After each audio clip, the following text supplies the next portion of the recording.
Hello there, my lovely legionnaires. How are we doing today?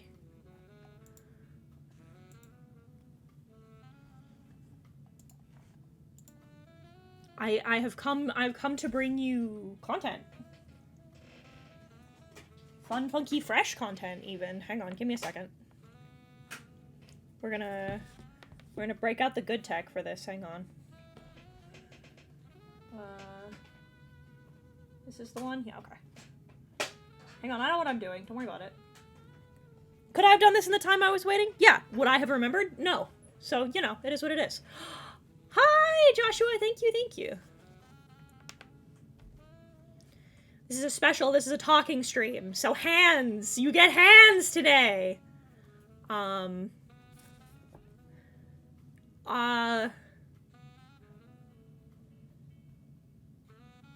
lore. I'm going to be talking to you about the lore of Five Nights at Freddy's. I tricked you. Put your clothes back on. We're gonna talk about the lore of Five Nights at Freddy's. Yeah, hands! Fingies even! Was that the bite of 87? But yeah, so we have, I've prepped today for you. For all of my lovely legionnaires. I've prepped today. It's true. Are we gonna talk about the Freddy Fazbear Pizza and the Mystery Flesh Pit? Yeah, not today. Another day. Another day we can talk about the proverbial Freddy Fazbear's Pizza. But today, let me make sure that I have all these labeled correctly. I do. Okay. So, I want a brief interlude before we start. A little transitional period even for you. Jesus fuck. Hang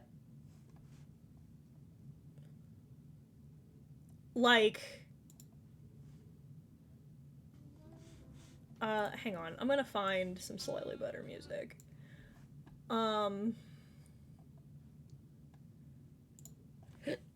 So, like, why the fuck? Fucking, I was like, OBS will only let me,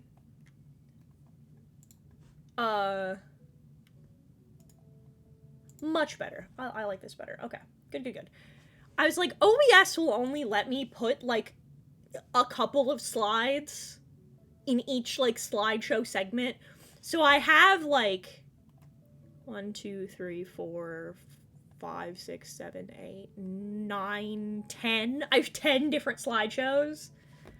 So, like, I'm a little all over the place, but alright. So here she is. Here's her. So I was thinking about where we would... I was thinking about where to start, and I thought the religious stuff was probably the best place to start, because it kind of informs, everything else. So, like, hang on one second. Should probably... I gotta do one more thing quick. I'm fucking stupid.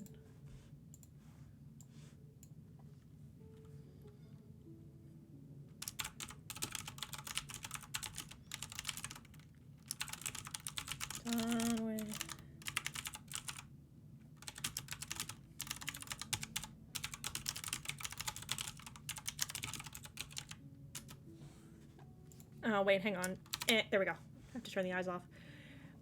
So I thought I'd start with the religious aspect, and I thought starting with the religious aspect, I would start with the 4 primordial goddesses. Should I have started with the big 2? Yes. Is redesigning them taking a lot longer than I thought it would? Also, yes. So, I thought I'd start with the one that was the ones that are easier to redesign, and I'll work my way up. So we're starting with the first 4, of the 8 goddesses. We figured we'd start with the primordial goddesses. So this is Fotia. Naturally. So her ruling dominions are fire, sex, romance, marriage, sex work, basically anything to do with, like, passion, romance, marriage, love, that kind of stuff. That's her whole area. If you wanted to make a character that worships her...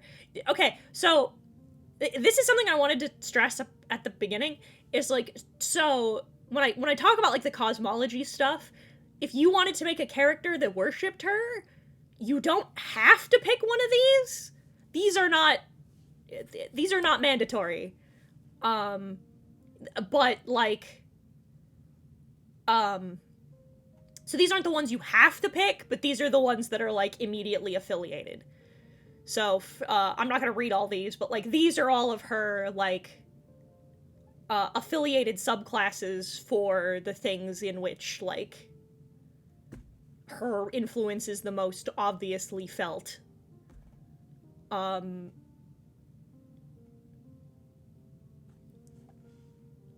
let you... Fire, sex, romance, perfect for a pyromaniac romantic like me. If you think the truest depiction of love is setting your weird neighbor kid's lawn on fire, then, you know, there you are. So now we can get into her, like, direct worship practices. So at weddings, you typically burn the bouquet in the brazier, offering to Fotia at the end of the ceremony. So, like, instead of throwing the bouquet, you burn it. Because of this, wedding bouquets in Lauriet aren't really pretty, per se. Like, you don't pick, like, really, like, you don't pick, like, flowers that are visually pretty. You pick stuff that'll, like, smell good when it burns. So usually it's, bouquets in Lauriet are a lot more, herbal and the like. So that way when they burn, they smell good, because they're not, you know, you're not gonna keep them for long periods of time. My sex is on fire. Common wedding practice is that the couple lights the brazier together with their vows. So, like, each of you, so you like, you're both holding a candle, you say your vows, you light the brazier, then the priest says the words, and then you toss. Small text colors blending in the background a little bit.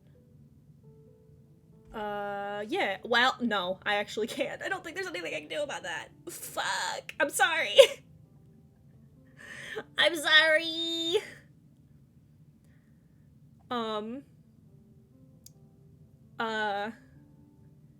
You also give, certain kinds of incense to the couple to burn in their new house.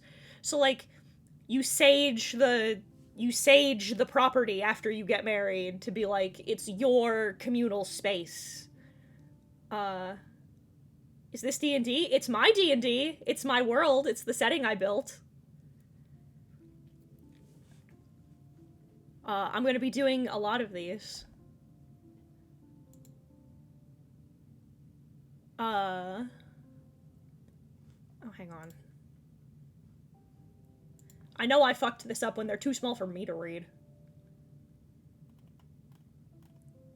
I'm an old man. I'm an old man, he says. Where the fuck did I put these? Are these in event assets? Yes. A lot of these mean Daedalus wins. Factually true.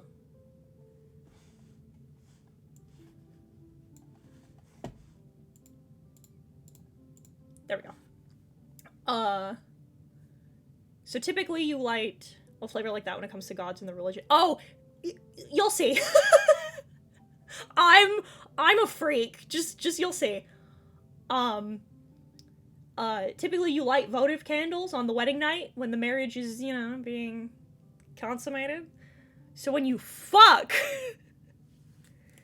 So when you and your partner are intimate for the first time after you've been married, you light, like, red votive candles to be like, yeah, here's to a long, healthy life together. If you have a crush on somebody, it's common to burn their favorite flowers for luck. So, like, you find out... I'm gonna post all the images I drew on my Tumblr when we're done, so you can have them for your reference needs. So what you do, basically, like, for example, I like lilacs. So, like, if you find out your crush likes lilacs, you're like, yes, okay. So you light a little... Basically, like, you light your hearth, and you toss their flowers in, and you pray to her, and you're like, please, the goth baddie really likes dahlias. Get the goth baddies to like me.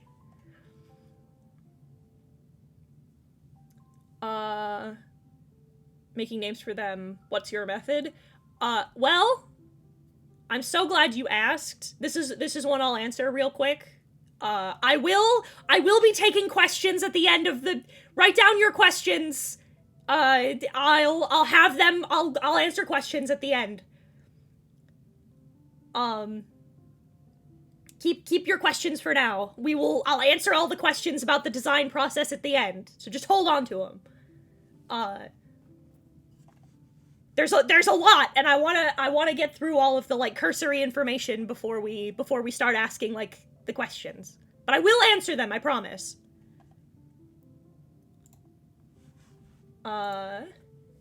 So you typically celebrate an anniversary by cooking a meal together. Commonly, it's the meal that they make at your wedding, or on the meal you had on your first date, depending on the anniversary. So, like, again, for example, if you had, like, a big roast on your wedding night that you shared with everybody, you cook the same thing but a little smaller, that just the two of you have together. Because the idea is that when you're actively cooking a meal together, that you then proceed to sit down and share. It's a very intimate experience. Also, like, it's tangentially related to fire, etc., etc.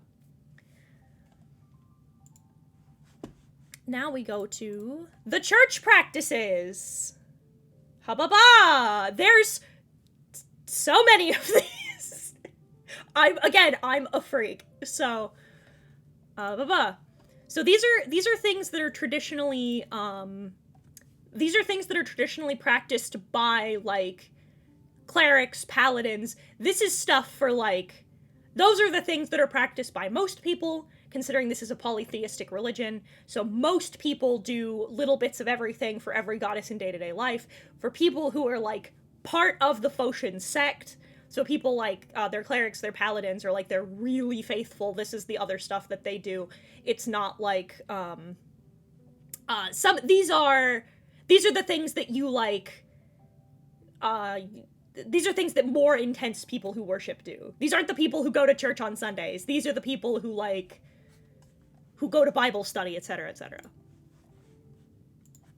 So, members of the Fotian sect, they don't take vows of celibacy. You don't have to, like... I looked up if there's a word for, the thing where priests can't marry, but it all kept coming back to celibacy. There might be a fancy word for it. But, like, you can have sex, you can get married, obviously. They're allowed to marry, they can have sex, they can have children. They're pretty commonly celebrated, actually, among parishioners in the church. So, like, if you think about it, like, if the priest of the love god is getting married, that's a pretty good sign that he's blessed by the goddess, you know what I mean? So, like, church weddings, like, weddings within, like, I don't have a better word than priests, but, like, when the priests get married, it's, like, a big deal. That's a bigger, more, like, a big community deal, because it's a really good sign that their worship is being rewarded. If they're finding, like, fulfilling relationships within the church. Fotian sect, specifically, strongly against, coercive magic. So a lot of enchantment stuff. Deacons, yeah, is a good word. Strongly against anything relating to coercive magic. So, like, things like friends, dominate person, charm person. Most people who are in the church, like 99% of them, will not use that kind of enchantment magic. like, they won't use it in the... They're against using it for, like, the beginning or the formation or maintain of a relationship, but, like, they're also very against it in general. And if they find out that you've been using coercive magic, such as, like, charm person, friends, etc., to, like, get out of an argument with your partner or to get somebody to start liking you, then it's considered sacrilege and you are immediately punished within the walls of the church. It's terrible. It's a terrible thing that you do to take that kind of, like, to take that shit from somebody else. Everything needs to be a partnership. Non-consensual sexual contact, also sacrilegious, and it is commonly punished by and within the Fotian sect. So, like, if, so it's very common for anybody who has any kind of non-consensual sexual crime based against them, they are investigated and then prosecuted by the Fotian sect, specifically because it is considered a violation of the goddess's will. You're not allowed. It's bad. It's bad for you to take love from another person. You both have to consent to it or it doesn't count. It's not a partnership that way. The whole point is that you need more than one component for a fire to start, so you have to have everyone's cooperation within it. Members of the Fotian sect commonly maintain counseling and mediation between couples. It's considered a pretty normal religious practice. So, like, for example, if you and your husband are on the outs, you go to the Fotian church and they help you maintain your relationship. You can jerk off all you want. You just can't, like, assault people. You know what I mean? You can't assault people, you can't sexually harass them, etc., etc. You can jerk off, it's just not really that's a different thing, and we all kind of know that. There's not really, there's no, something in my setting that I've made, kind of a rule, is that there's not a lot of, like, institutional things like racism, ableism, etc. So, like, for example, like I said, this is a pretty normal religious practice that if you're having difficulty with your partner, to go to them, to go to the church to get that, like, to work through that. But, like, you know, certain communities and certain people are judgy, but, like, there's no institutional, like, stigma against it. What's her thoughts on fetishes? Hold on to your fucking questions! I told you! Hold your questions for the question segment. Because that's a real question that I will answer. No taboo in the relationship against same-sex relationships or marriage. You can be as gay as you want. Love is love, no one cares. There's no homophobia. There also, I don't think I put it in here, but as long as everybody's informed, can be, like, again, as long as it's, like, a positive consensual relationship, like, polyamory is also okay. Nobody cares. Love is what it is. It takes the shape that it takes. As long as everybody's safe, sane, consenting, nobody gives a shit. Religious garb can either show a lot of skin or no skin. It depends entirely on cultural context. Different sects of the church, like different species, different, like, subsects of the church will be a little different. So, like, for example, in the setting that I've created, most drow wear hijab or, like, full-on, like, fully covering, I don't want to use the wrong word, but, like, they wear, like, hijab for most of the things because drow have sunlight sensitivity, so their bodies are not used to being out in the sunlight. So it's less a religious thing for them and more, like, just a cultural thing that comes from necessity. So in their Fotian churches, they cover up completely.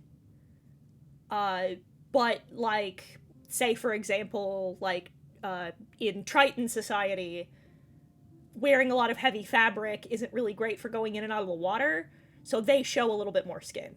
So it depends entirely on where you are, what your cultural differences are, because like the religion is very universal again amongst like everybody, but like different cultures practice their worship a little differently.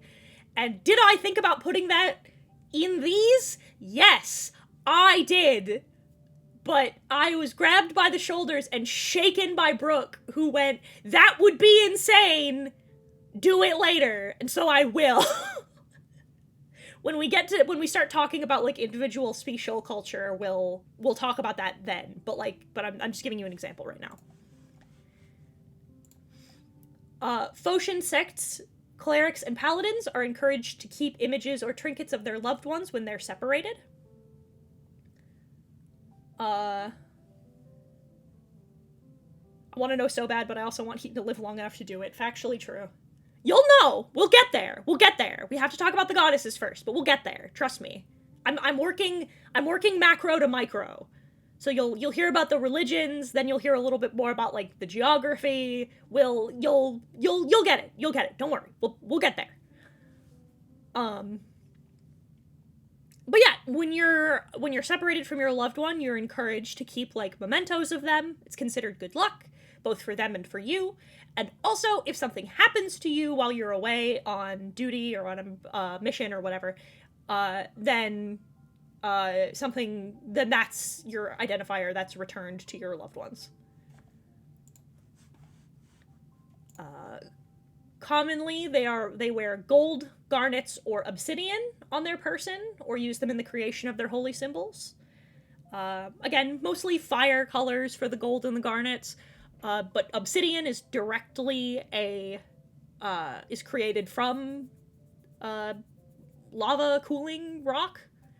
So, cooling into rock. So, obsidian is you'll see obsidian usually on people that are, like, higher up. The common man will wear garnets and gold, but the higher up, like, the cardinals, I guess you would say, will wear, like, more obsidian. It's a little harder to find, a little harder to maintain and manipulate, so. There is a very common negative image. Gold, garnets, and obsidian. There's a pretty negative image of the Phocian worshippers as being people who kind of float from town to town and, they fuck and then they leave. It does happen. It's not like this never happens, but, a lot of people, there's a very common, like, judgy, negative stereotype. The common negative stereotype is that, they just kind of, is that they're hippie free love types. Is that like, oh, if you want to slack off and fuck all day, you go and you join the Phocian sects. That's what they do in the there's like certain like really judgmental people will be like, oh, they just fucking, they have orgies all day. They don't do anything. Some folks do come and go. It's true. Unfucking fortunately. Now, couch, bard, couch. Yeah, it's a way, it's not nearly as much of a problem as the common person would think it is, but it's kind of a...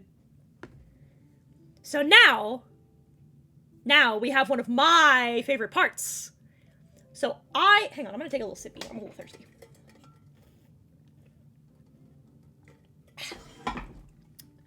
So, I like to take a lot of inspo from, like, real-world religions.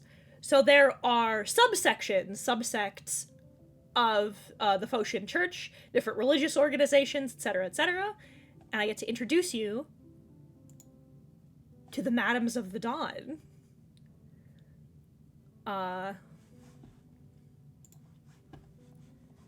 So there's two of them. There's the Madams of the Dawn, who is a cult. I don't know another word. Again, I don't know the funny religious words. Instead of calling them subsects, I've just been calling them cults. They're not like literal evil cults, but like, you know what I mean? Like the traditional version of like Like the cult of Dionysus, the cult of Apollo. That's what I mean when I say that. I don't have another fucking fancy word for it. So the Madams of the Dawn, cult is word for small. Yeah, that's what I mean. It's like they're small subsects of the same religion.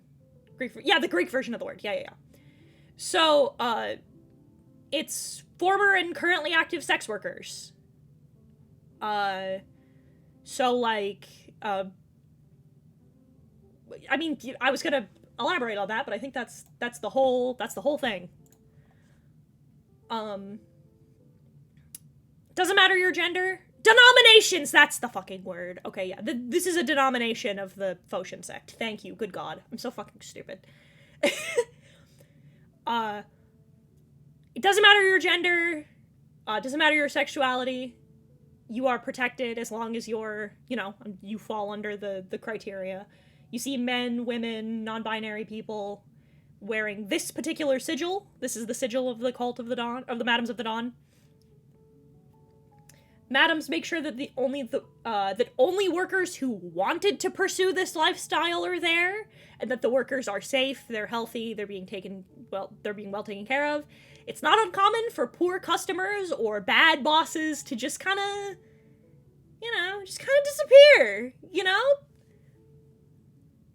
If you're trafficking women, or you're trying to take girls underage, or if you're beating your workers or getting them hooked on drugs, or if you're not treating the women you hire well, you should have checked the candles before you went to sleep is all I'm saying. You know what I mean? Like, basically they're a little more direct as well. There's not a lot of formal paperwork filed for that. You kind of just are disappeared, you know what I mean? Be good to sex workers or shrug. Or else smile.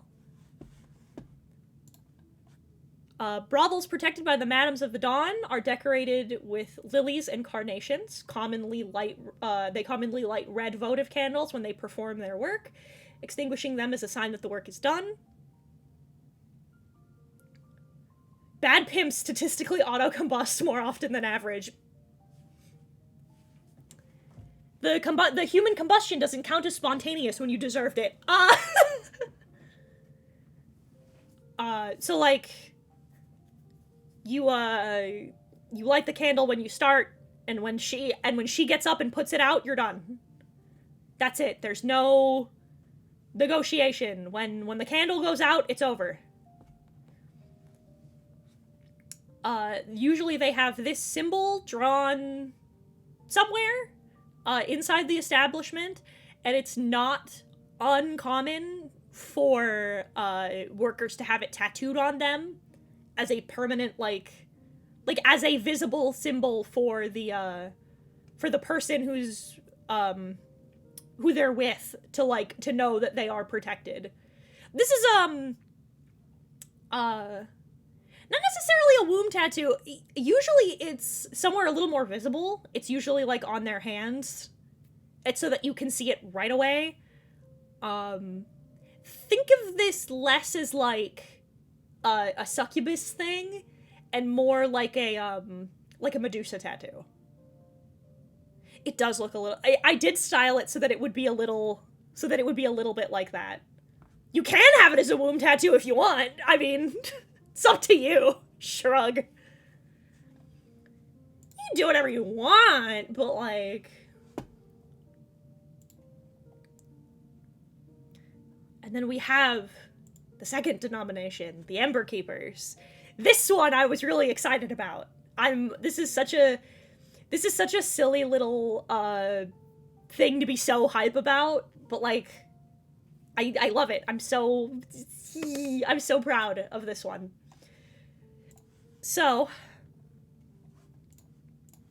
I keep clicking on the wrong thing because I'm fucking stupid.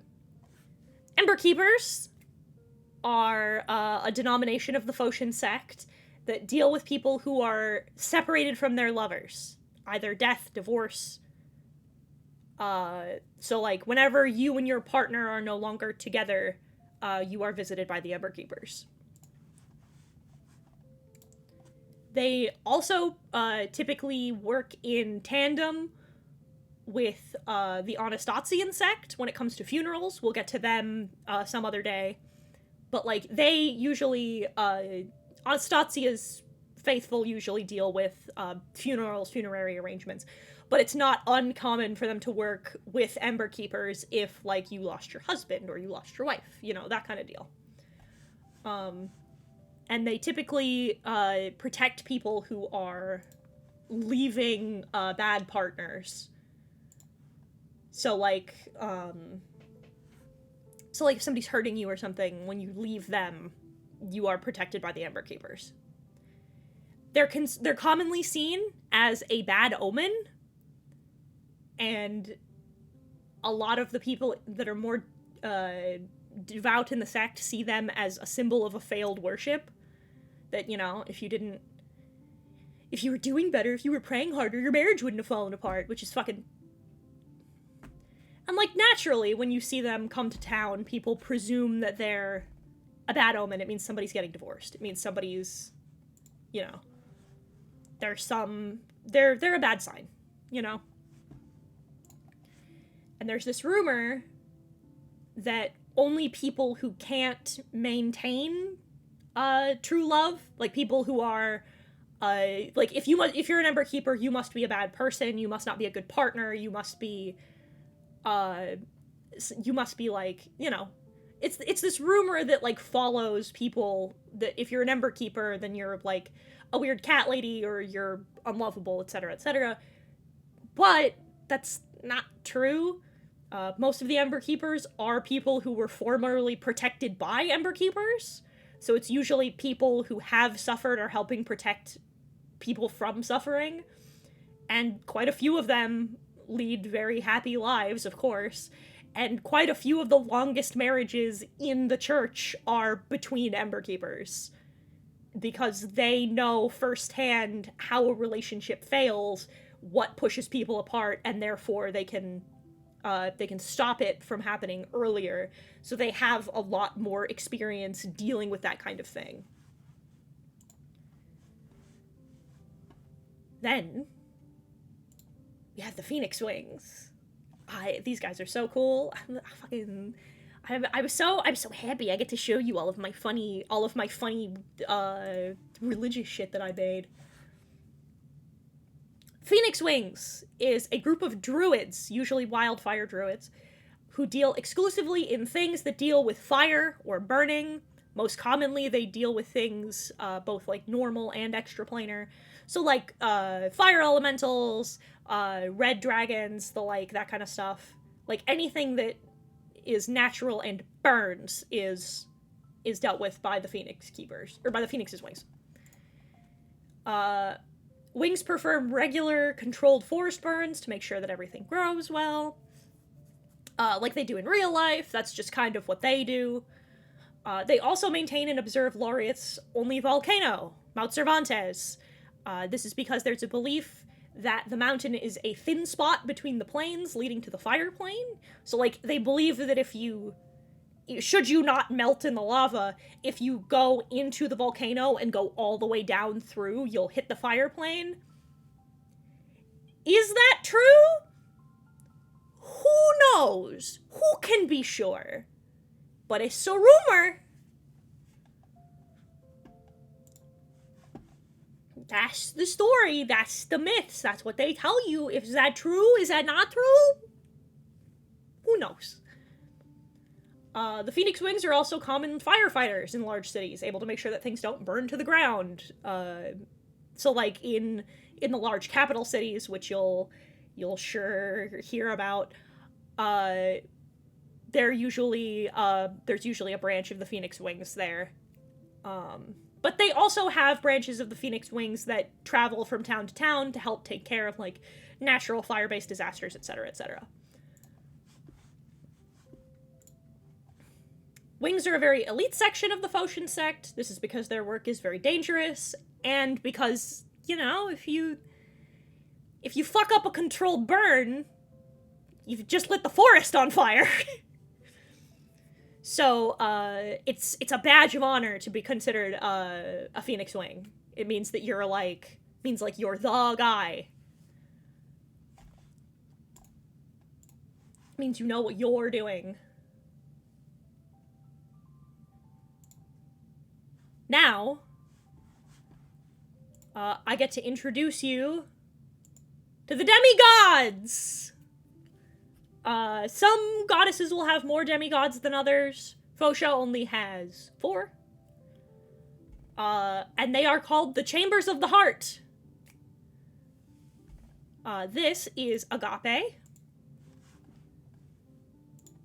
Agape was created as liaison between the goddesses and mortality in order to teach them about the concept of love.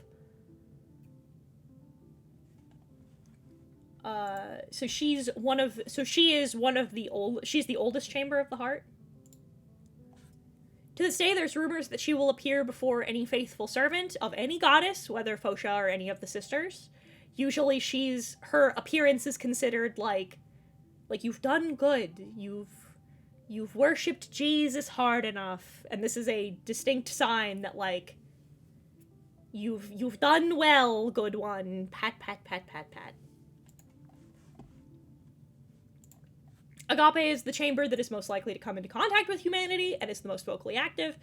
A lot of, like, high-ranking, people in various sects of the church claim to have visions, or claim to have spoken to Agape. It's considered a sign of, like, high-ranking promotion if you're, like, I've seen her! She's spoken to me! You know?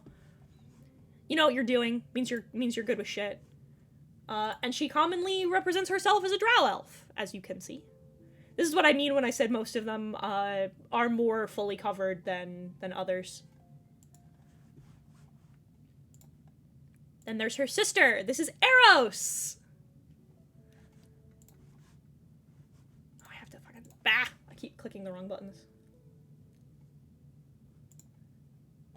Eros was born to be the envoy of sexual and, like, more romantic love. This is the romance, the passion. She occasionally is known to go down to the material plane, cause a little romantic mischief, helping people find love, find somebody to boink, you know, some good shit. She's like this universe, she's like this setting's Cupid. So sometimes she'll just go down to Earth and be like, oh, they're so cute together! Kiss, kiss, kiss, kiss. You know what I mean? Does that cause wacky shenanigans sometimes? Yeah.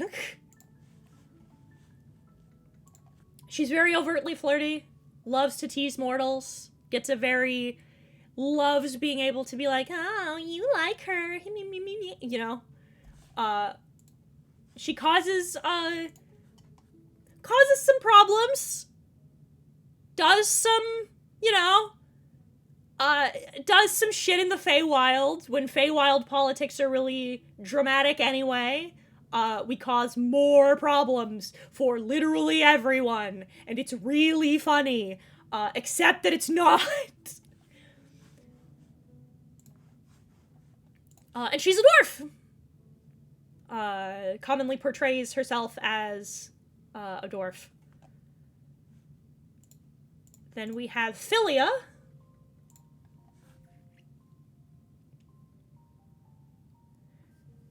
Fotia is the third child. Sounds more like Aphrodite than Cupid for all the problems she can cause. A little bit of both. Fotia is the third child. She gave the ability to make friends. Because once you have your relationship with God, you have your relationship for procreation. Now you get friends. So this is your, this is the friend one.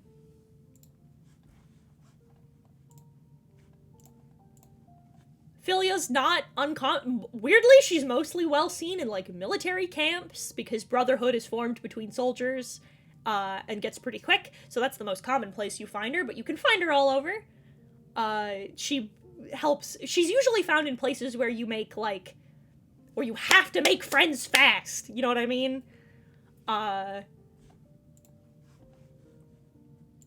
She's also a sign of close bonds between children. It's pretty normal for kids to ask Philia so that they can be friends forever. So like, when you got the little best friend necklace, that's a Philia thing.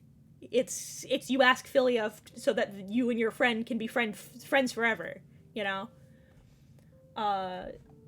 It's a pretty common thing to see her in very, like, innocent settings like that. Because she's like, I want everybody to be friends, want everybody to get along. And she's most commonly a Triton. She's a fish. I picked fish because they swim in schools. Large social groups, social animals. I thought that was clever. I'm so funny. And then we have Storge. Storge is the final chamber, and this is the love that a parent has for their child. She is one of the connections that Fotia has to her. She's one of the connections that Fotia has to her sisters. In this case, Aditi, as she is the goddess of children. So this is one of those areas where we kind of overlap a little bit. She's the demigod in charge of seeking revenge for children who are poorly treated by their parents. She's also, I didn't write this down, but she's also pretty commonly associated with, like, the early years of childhood from the mother's perspective. So, you pray to Storge for the mother's health, you pray to Aditi for the child's health. That's sort of the division between those two things. And she commonly appears as an orc woman.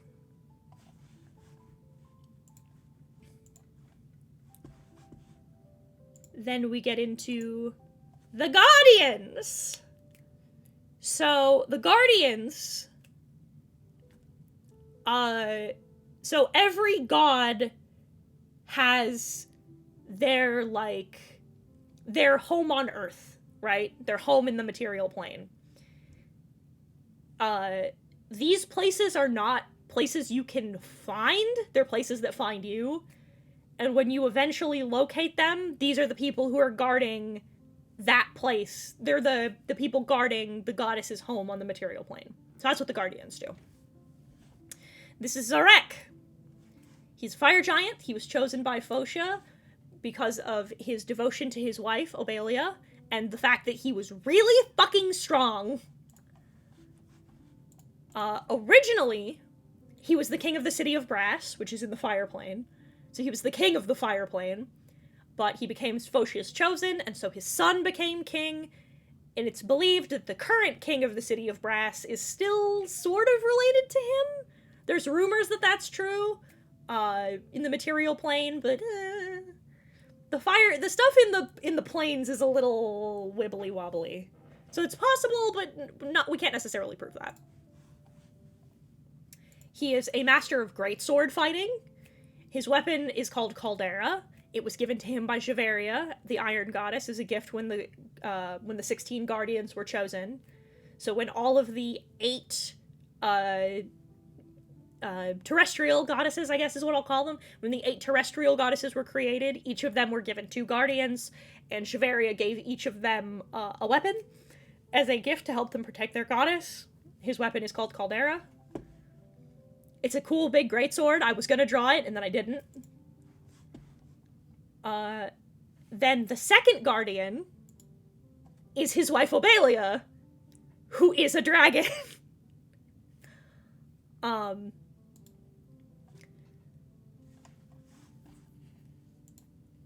Obelia was chosen as one of Fotia's guardians for her passionate love of her husband and for her own combat skill. She was the queen of the fire plane before her husband, marrying him into power. So she was originally the leader, and then when he married her, he became king. He was one of her guards, and she fell insanely in love with him, had to have him, was like, I've gotta, he's so fine, and for what? They have a very Gomez Morticia kind of vibe, where, like, they're they're so insanely in love with one another, it's a little gross. It's a little like, bleh. You know what I mean? She loves him so much, it's barf.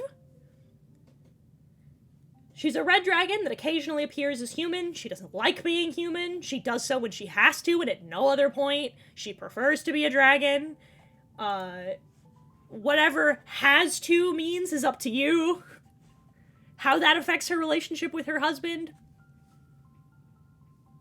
Who knows? What Zarek is into is not a matter for the public, that's a matter for them. Between them and God. She's a master... Thank you for the resub! She's a master of aerial combat, and the two of them are absolutely a monstrous fight. They're very scary together. There's nothing like fighting at mid-range with a great sword and then being pushed into close range by fire. So their combat style is very heavily dependent on one another, and it's a little scary. Now, we get into the Titans. So, every goddess has a Titan. Basically, these are... She likes to be rided on. Maybe. Who can know? Who can be sure? Anyway. So the Titans are all morality tales. They're stories about, like, how you gotta be, like... So all of the Titans took something from the goddesses. What that something is varies from story to story, from telling to telling, but basically think of them as, like, Aesop fables is the point. They say they're not real. Are they? Who knows? Who can be sure? Shrug emoji. I don't know. I just thought a lot about them. Could that possibly mean that they're real and that they exist somewhere and that these stories are slightly exaggerated over thousands of years of retellings? Who knows? You don't know anything about me. You don't know anything about my writing tropes. It's fine. But our first Titan is Dimitri Hart. Dimitri was a commoner from one of the ancient kingdoms before Lauriet's unification, who fell in love with the beautiful Princess Aurora. He and his wife conspired to steal from the goddess of love so that they could be married, considering that she was in an arranged marriage, and they were star-crossed lovers, and nothing they did would let them be together, so they were like, we'll steal love itself from the goddess. Dimitri actually committed the theft. He actually took the thing. So he had his sense of touch taken from him. Thus the arm situation going on. He used the stolen treasure from the goddess in the castle, in her castle atop Mount Cervantes. It destroyed the kingdom and turned the mountain into a volcano. Like vague, maybe true, false historical folktale stuff. Think of it as very, like King Arthur. Where, like, was he a real person? Who knows? But he used it to turn it into a volcano. That's, Mount Cervantes now.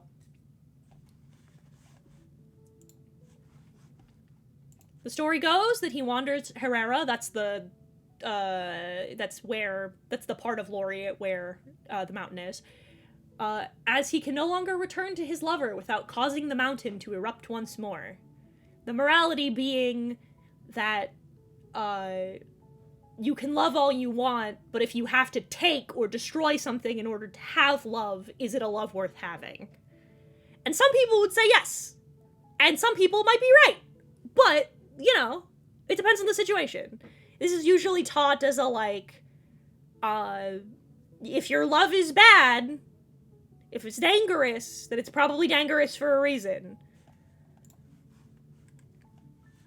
But our dearest Fotia is the only goddess with 2 titans. This is the other titan, Aurora, the princess. Aurora was the princess of one of Lauriet's kingdoms before its first unification, obviously. And like it when fiction has myths within fiction. Yeah. This was supposed to be a political marriage. Whether or not he actually loved her depends kind of on the retelling of the story. Some people tell the story that, like, he did and he loved her, and so it was this dramatic, she was torn between two men who loved her. Some people tell the story that she was evil and terrible and manipulative and broke the heart of the man that who loved her from the beginning to be with somebody else. And some people say that she never loved him and he was terrible to her and she was running away with the love of her life. It depends on kind of the subtext of the story. She's the one who plotted the theft and distracted Fotia so that Dimitri could steal the treasure. So she was punished to never feel her lover's touch again, which is why she got to keep her arms, but the rest of her was turned metallic. And so the story goes, she is sealed away deep in Mount Cervantes to sleep forever in the warmth of the magma, but she is not allowed to burn within it. If Dimitri survives the lava and reunites with her, then the mountain erupts again. They are forced to be separated for all of eternity for their crime against love itself. Absolutely fucking tragic. A story of tragedy, of sadness, of loss. But now, dear viewers, with all things good, there is evil. If you'll give me one moment, I'm going to change the music.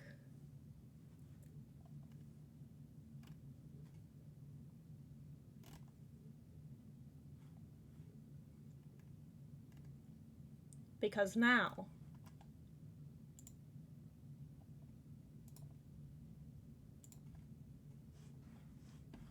we have to talk about the kings of hell.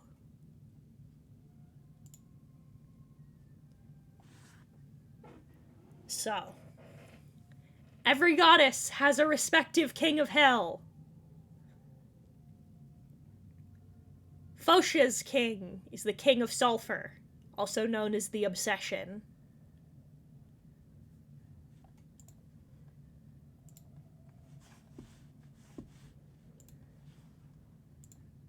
The Obsession manifests in forms of his namesake: stalking, possessive, cruel, violent forms of love.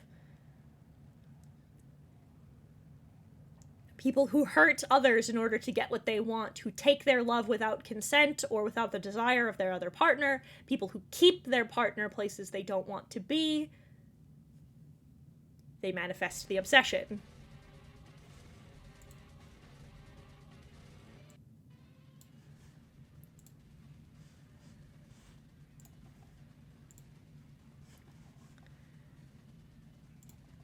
He is very vocal about his desire to possess and control Fotia should he break his chains and rise again. It is not uncommon for him to talk to his faithful, to speak to those who worship him about the really fucking sick, fucked up shit he wants to do to Fotia when he gets out. Should he ever get out, you know?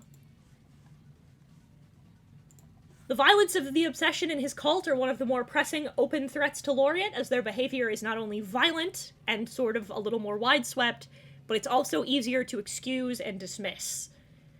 It's things that are smaller, that hide in insidious ways, but cause damage over long periods of time. So it is a wide-swept, consistent problem, but because, unlike some of the other groups, he's not— just shut up, Wood! I hate you! I'll slap you. You're terrible. This is the worst. Perish. Beams. I will hit you with the horny bonk. He would! Would never, wouldn't. He's abuse. Yeah, exactly. Box time for eternity. Yeah. I'll draw you as a fucking boyfriend's character. This is what you'll do. Perish. Oh, they kept his monologue? I just wanted Heaven Piercer. Alright, well, fine, I guess. God Order is a good song. Thank you, Ultra Kill, for having the right music for any given minute. Exclusively problems. No, it's not leprosy, but all I can think of is that it would be, and we'll have STDs.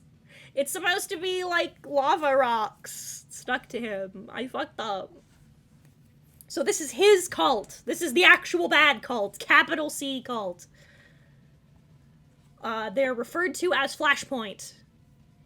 They're a dangerous cult being actively pursued by Phocian paladins. They worship the Obsession, and their goal, ultimately, is to set him free. They're well known for using coercive magic on their partners, such as Dominate Person, or in the worst situation, Gios, to extort power over them.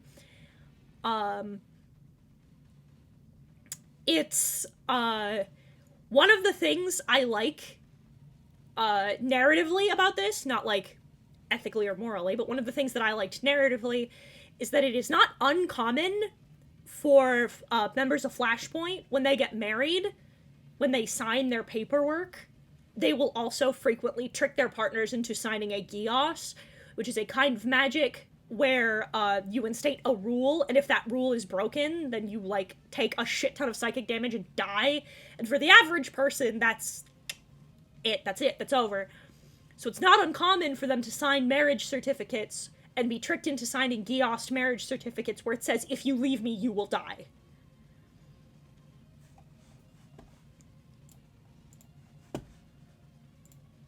Cult has a disturbing amount of followers, but not many active believers. Namely, those who want to break the chains on their king. Most people who have allegiances to Flashpoint are not worshippers of the Obsession. They're people who want to use what Flashpoint has to hurt the people around them. Which is one of the reasons that it's so difficult for Phocian paladins to hunt them down.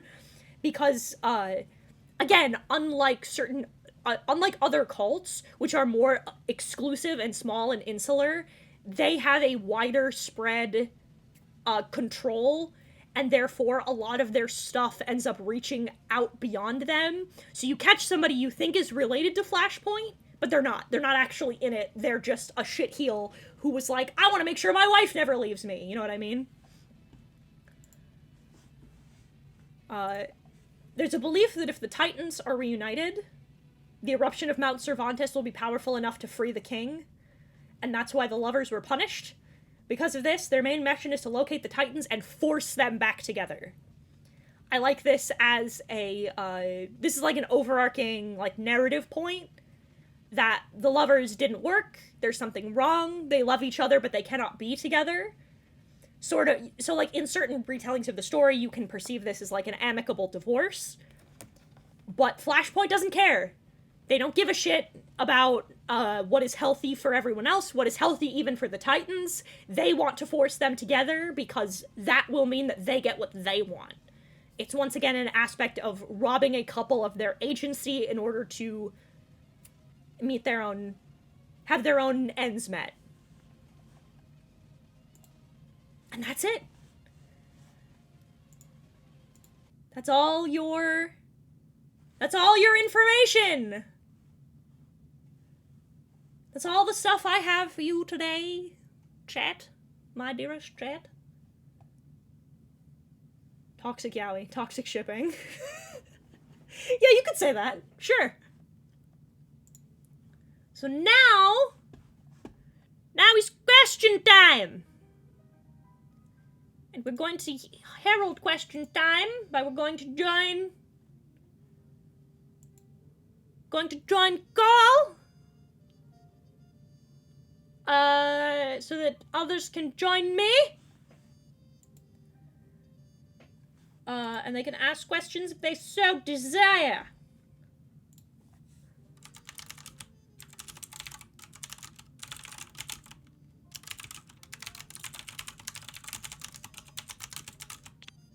Bingus bongus. Bingus bongus.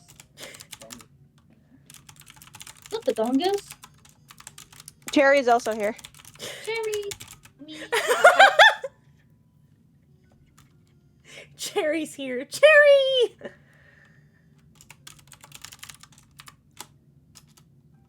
Okay.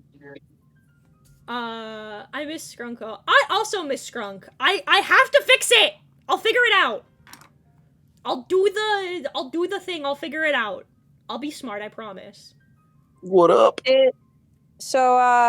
Daedalus did ask, do you have any direct inspirations for her? For Fotia, yeah. A lot of the we're doing for Ben, in case you weren't paying attention to the tag, because of course you aren't. Okay. I don't need to call out, but go for it. Were you paying attention? No.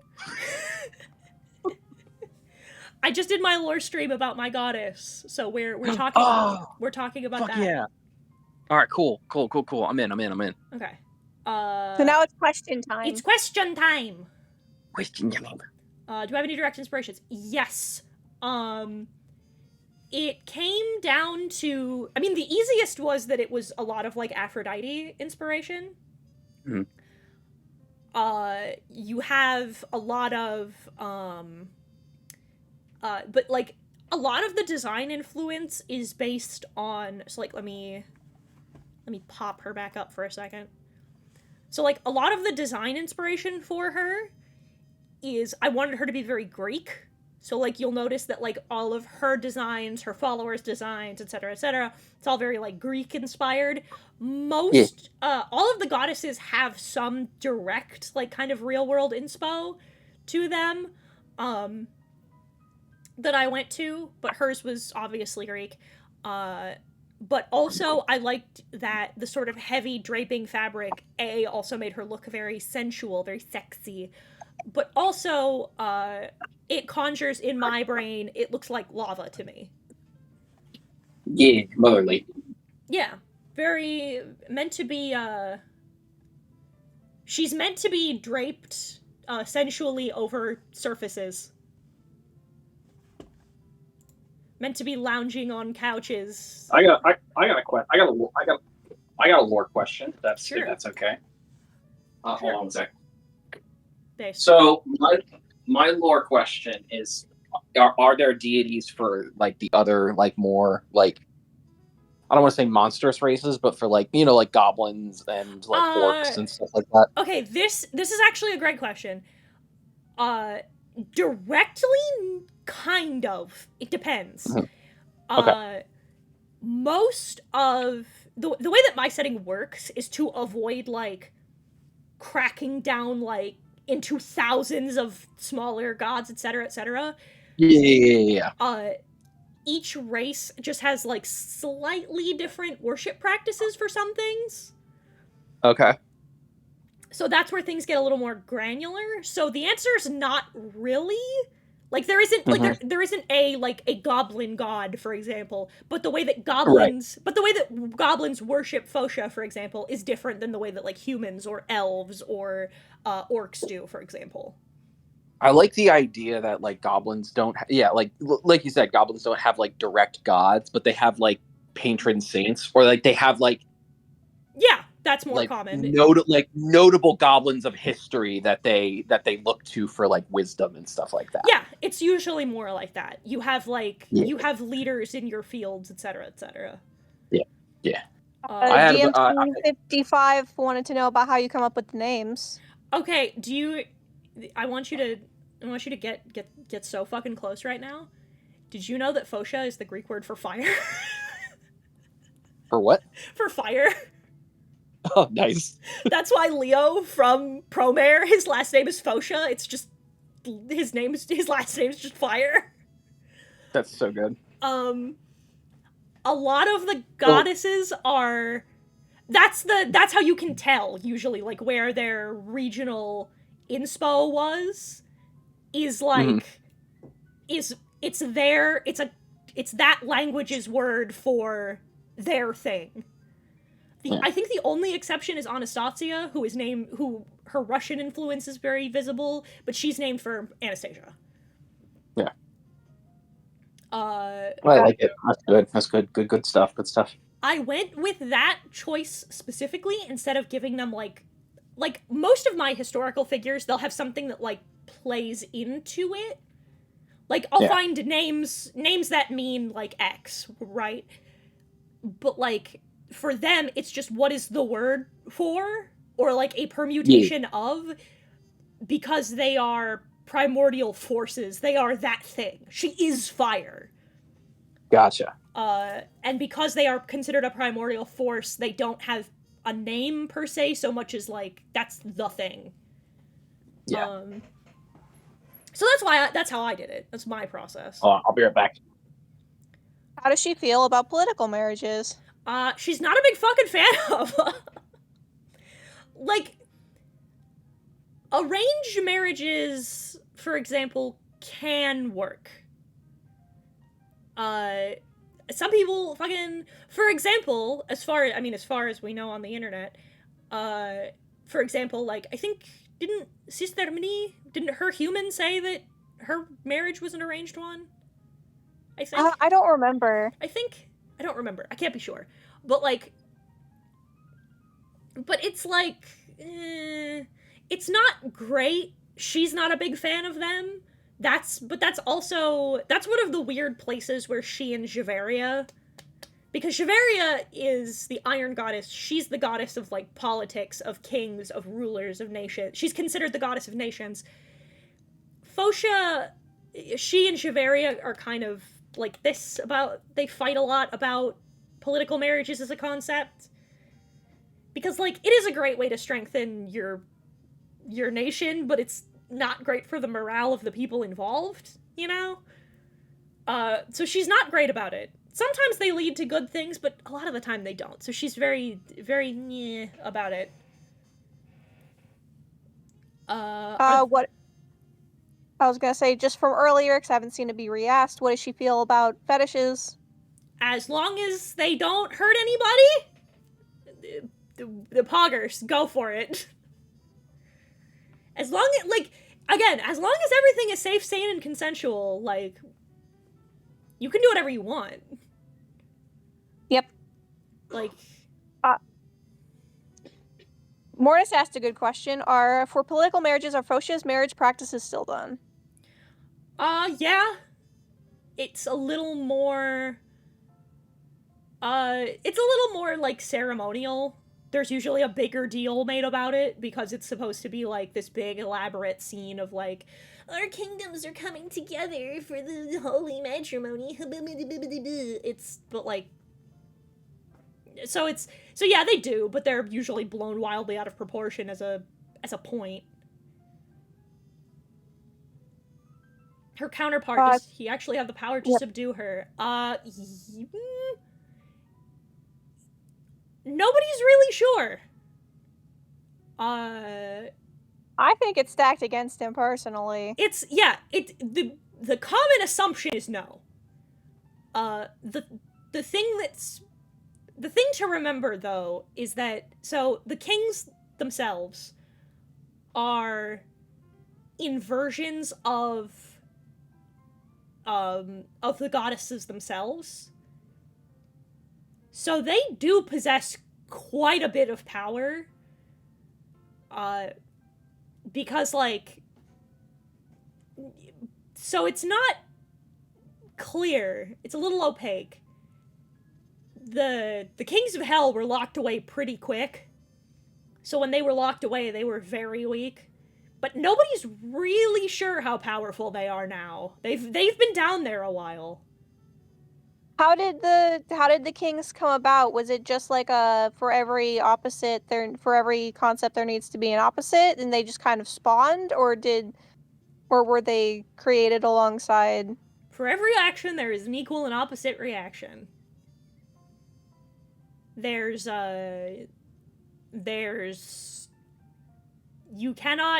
Obsession is unfortunately part of what happens when you have love. There will be people who love too greatly, or who love violently, or who love selfishly. It's just kind of gonna happen when you give humans free will. Some people will choose to be dicks about it. It's just kind of, there's kind of nothing you can do about that. In order to eradicate the kings completely, you'd have to get rid of free will, and we can't do that.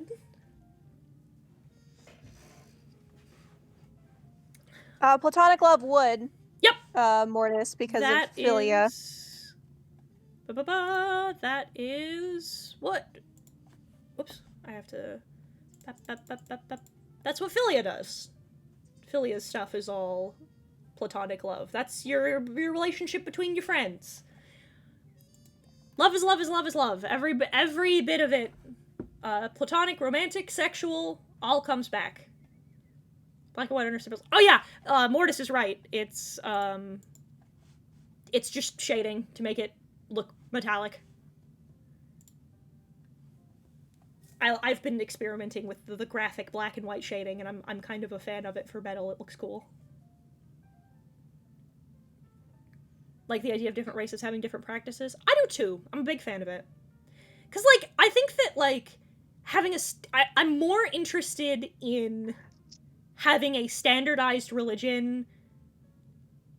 I'm more interested in having a standardized religion that differs via culture as opposed to like what D&D does, where there's like 10,000 gods for every race. You know what I mean? Hey guys, it's me, the Jew. Anyway. I think that's more. I'm more like, you know what? That's actually a great way to describe it, Avi. Thank you. I'm I do my best. more interested in like the way that the Abrahamic religions are, where there's a religion that differs based on culture as opposed to a culture for every creature, because I feel like it's a little more standardized, and I feel like the world's a little more unified that way, but you can still have that multicultural texture based on like what you want to do with your character, etc., etc. It's more so. I also feel like it's the same belief with different culture, where it's like if you really get down to it, Christianity, Judaism, and Islam believe mostly the same stuff, except with different human beings inserted into the culture in terms of like, well, this guy's the prophet, this guy's the savior, this guy's et cetera, et cetera, et cetera. Like, having one god that 1.5 million people fucking worship are gonna have 1,000,000 different interpretations. So I feel like bogging down a setting with a shit billion gods with a shit billion more people makes it feel like nothing's gonna get actually developed in the way that it should in order to feel like a genuine religion. Yeah. Because you have to worry about so many fucking interpretations of so many fucking gods. Right. And I think it's more interesting to have the one goddess and have like 15 different minor like things that differentiate based on like cultural structure, etc., etc. Yeah. Because, like, for example, in my setting, this is something you'll get to when we get to, like... Because I do want to do a presentation about, like, the special differences. Like, how their cultures are a little different from one another. Because, like, one of my favorites is the way that I wrote Drow culture, where they're still matriarchal, but instead of being slave owners... Yeah. They're more like the Amish, where like you can leave the Underdark anytime you want, but once you've left the Underdark, you become a surface elf. You're not considered part of the community anymore. Exactly. Like, and much like the Amish, it is a circle of people that is directly offended by Ultrakin. But it's because like and they became that way because when you live in fucking tunnels your whole life, you develop a very like insular community, you know? Yeah. It's so funny because I think more about Drow and Dark Elves in general ever since one of my friends really got me turned on to sunlight sensitivity. It's cool. I thought about it like, oh wow, that's a really interesting genetic dynamic. Anyway, wipes drool from my face. Can you marry a We do ghost? No. Does Fotia have any preferred objects like Hades with pomegranates and stuff? I think. I mean, candles are one of her go-to, obviously. But I think. I said before that it's common to see like gold, garnets, obsidian used in her like worship implements. But I think like from person to person. I think I could picture like I think incense, candles, that kind of thing. Fragrance smells. Yeah, fragrance, smells, because that's more it's stuff you burn. But also like scent is a very like important part of like intimacy, I think. Exactly. I can only get intimate through the nussy. Don't ever say that ever again. I'll say it multiple times. Also, TP asked, you missed it. They asked if she was okay with fetishes, and I said yes. Yeah. consent, as long as consent is here and no one's actually being hurt, you know. That's so fucking awesome. Cause like it's so funny how there's two different dynamics between like encounters fetish in a consensual setting between two people and encounters innocuous fetish in regular circumstance and breaks down. Yeah. God. TPS. In regular lore, many tieflings, if they are not born as one, become one by making a deal with a demon or devil or the like. In the context of your lore, would that mean they had to have made deals with one of the kings of hell? Yes. You can also like just make deals with like lower ranking devils. But yeah, you can become a tiefling via making a deal with a king of hell. It also means tieflings can get a little wacky in my setting as well, because the kings of hell are not like exclusively fire and brimstone looking, you'll see later. But it means that your tieflings can some shit can happen to your tieflings physically. Yeah, that's right, bitch. This isn't that pussy BG3 shit. No, you can have like some capital D designs for your tieflings. That's fucking right. Anyway, I will never play Baldur's Gate again. I'm excited How for popular Dragon is- Age. How popular is Fotia, at least compared to her fellow goddesses? Pretty fucking popular. I would imagine the big two are fucking Aditi and Fotia. Yeah, for the most part. Meanwhile, It's- Yahweh is out here drowning.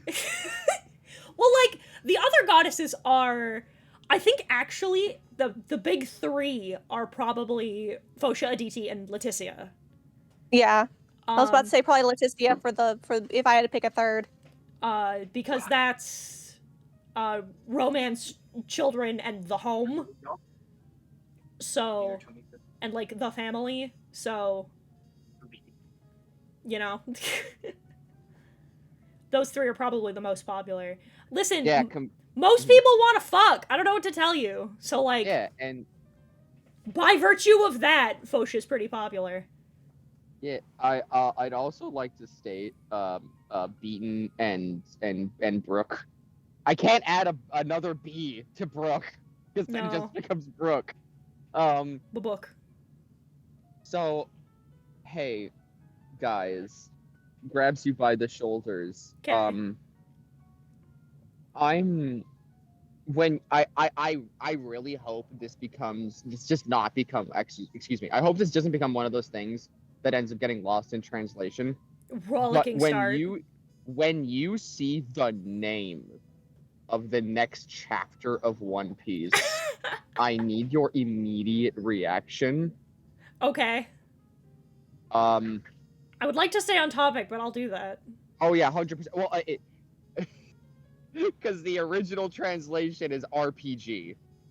RPG. That's. But yeah, So let's I'm say very- I will do very that. But excited let's for stay that on the fucking- tippy topic of this Oh, yeah, stream. no, I'm just excited for fucking what's it called? Like lore for fucking real ass lore. Speaking of lore, in terms of the tippy ass topic, anytime I enter a setting where like religion and gods, etc., where God is real, Like, objectively. I have to ask, like, how does God is worship between like factions? Because my favorite example is like, despite Christians and Jews believing in the same God, they have a million different holidays. Oh, yeah. Like, I always like to think about, well, how does individual person who's just a dickhead in this world see and interpret God/goddess and celebrate God/goddess, and how does the rest of the world think that they're weird dogmatic idiots? Yeah, this is what I want to get into like the interspecial. I want to split the interspecial thing into two segments. One of them which is just like general like cultural shit, and then I want to split it into like, these are how each species like interacts. These are like one or two things where each species interacts with the religion, because I've thought about that. I've thought about that shit a lot. Spoilers, I'm kind of a fucking freak. Brooke had to physically stop me from putting it in this fucking presentation because it would take too long. Oh yeah. But Like, you're if I were to make a religion, I would start by making the heretic. I think it's because like, it's like, so there's some things that are like universal, like marriages are like, weddings are a Fotia thing, right? And there's some things that are just like a universal practice. That's what I included here. These are things that like every culture does. It's some version of this. That PowerPoint will be based on like, here's the things that they do that no other group does. And I think, You know what? and Yeah. people will be like, that's fucking weird. Why do you do that? And it'll be like, well, it's because. So like, You know what? XYZ. yeah. That makes me think of like the very topical, the reaction to 271, where it's like, why no funeral? Some cultures don't do that. Yeah, right. Oh god, fucking funerary procession. That's gonna be a whole thing. I'm so excited to wait. get Yeah, to a whole ass Anastasia. section in excited. fucking Anastasia's one. TP real quick. Foshia's like, as long as all consent, love is love is love. So Polygamy's polyamory is cool. pretty pog. Polygamy, polyamory's fine as long as everybody's cool. Yeah. Does she have any sacred animals? My brain immediately said rabbits. So like that's kind of Which more is what they that's fuck kind of like. more DT's thing because she is the goddess of nature. Yeah, I think in terms of, I think it would be like animals that mate for life, you know, like penguins, for example. Are pretty cool for the family unit. They usually mate for life. Yeah. Also, I'm gonna put this idea in your head because I know you'll thank me for it later. If the circumstance arises where insert like belief system does not have a 100% accurate interpretation of what their god looks like, what would they think Yeah. or interpret as? Mhm. Like, because I always think about like Egyptian religions and how or Egyptian gods and how they are imagined as like regular ass creatures with a godly spin, but like when you have a creature, or I guess a god, that is beyond normal definition, how do the people of the worship interpret in a way that they can process? It's why most of the goddesses are humanoid. Most of them are like portrayed as being human, with the exception of Kaimana, who's a mermaid. but most of them are humanoid specifically for that reason. They don't even like, they pick the most simple, least complicated species for that reason, so that they can so be, they pick. yeah, they have chosen to be human. That's why they all are human in design. It's why, like, none of them are orcs, none of them are dwarves. It's because human is the basic. It's 0. It's the easiest thing for everything to comprehend. Listen, I would not say no to a large orc goddess personally. I have some immaculate news for you about the demigod of motherhood. Hell yeah, put me in that orc nussy.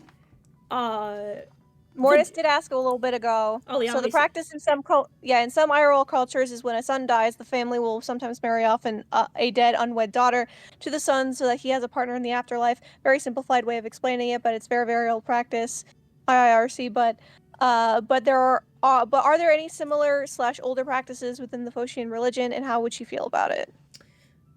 I feel like that. First of all, that's really interesting. I didn't know that. I think if that's a thing, I think that comes down to 2 things. I think that's also an Anastasian thing. That's probably something that the Ember Keepers do, probably. And I'd think that shorter-lived species would do that. Like, I think that that's maybe a goblin or, like, a kobold thing. I don't feel like...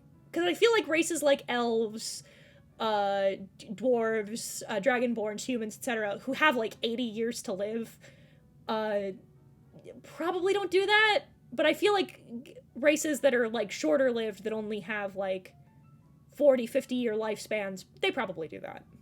So, another question is, what is reincarnation like? Is it well, I designed your soul to perform specific tasks and be a specific thing, and when those are fulfilled, they go back to me, or let's go gambling? That's an Anastasian question. When we get to the Death Goddess, you can ask that question. Thank you. Why not make it so where different races would see the goddesses as their own, because that's how the mind processes them? I think it's just because it's... I think it's probably... Partly that it's just, again, human is 0. There's not things... There isn't, like, subtextual things or subracial things that will come into that. Like, for example, given the way that, like, Drow and Duragar fucking hate each other, I don't think that, like... I think it's easier than a white Jesus situation. So I think it's that they just picked. They decided, like, humans are the base template. Let's work off of that. Another question, Lamau, me bogging down. But no, go for it. Do any of the gods have any different views on the like, I guess, life interpretation of prayer?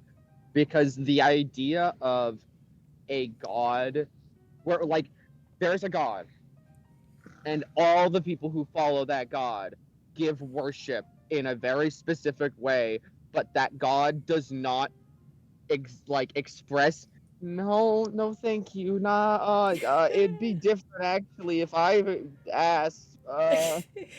No, thank you. That's enough sacrifice. I couldn't have another sacrifice.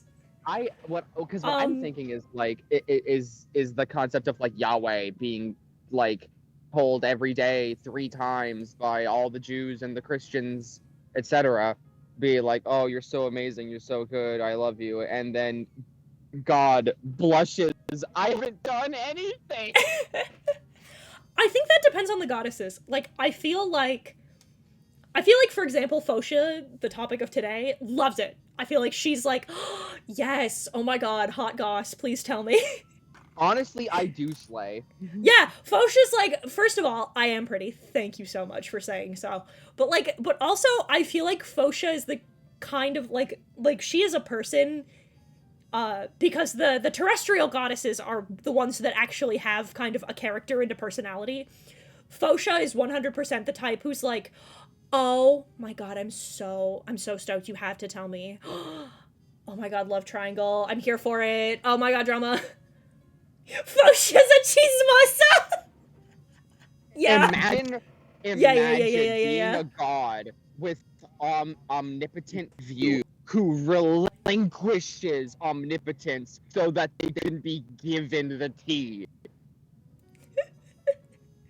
Holy fuck. Chismosa means she's a gossip. That's awesome. Thank you for the bits.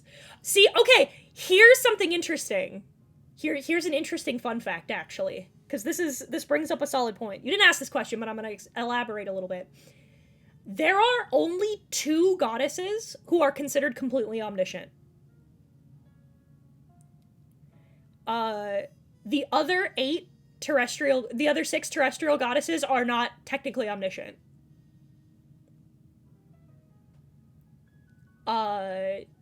Only Kaimana and Helmi know everything. Helmi knows everything because she is the goddess of knowledge, therefore she retains everything. And Kaimana is the goddess of time, therefore she knows what will happen, past, present, future. But like, let's say a goddess of harvest would be like, well, I mean, I don't know. Yeah, she'd be like, I don't know. Oh my god, I just noticed Raid. Hi! Hello there, my lovely legionnaires! Welcome! Oh god, hang on, let me pull up the fucking... Oh god. Hi! I'm doing Q&A. I just did a lore stream where I lore dumped about the goddess that I made. The first of 10 goddesses that I made for my D&D setting. So we're answering fun lore questions today about our goddess of love, Fotia. Hi, I'm Heaton Mitsuru, your friendly Eldritch Abomination VTuber. I'm a variety streamer. I draw, I play video games, and now I do this shit. I yap about the dumb bullshit that I make, because Is that a second one? this is the goddess of love, romance. Here, let me do this, so that way you have like her general information on screen while we talk about this. There's a lore stream. Did I miss it? You're an hour and 38 minutes late to it.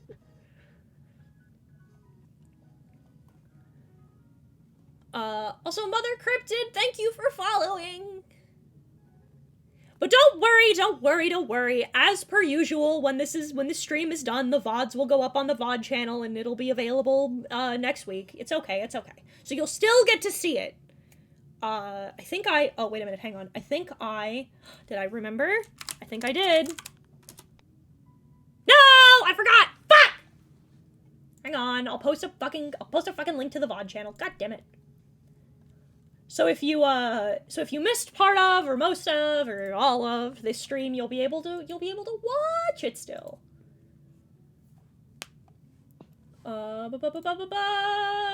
View my channel so that I can give you the link. Nope, that's Inspect Element. That's not the shit I wanted to click. Fuck. Oh god. I'm so stupid. There we go. There's the VOD channel. So if you want to see what you missed, she forgore skull emoji. Shut up! Tua? Like Hawk Tua? I'll kill you. No, listen, you have to kill Tara first. She's poisoned my vocabulary. Is it? Hang on, is it?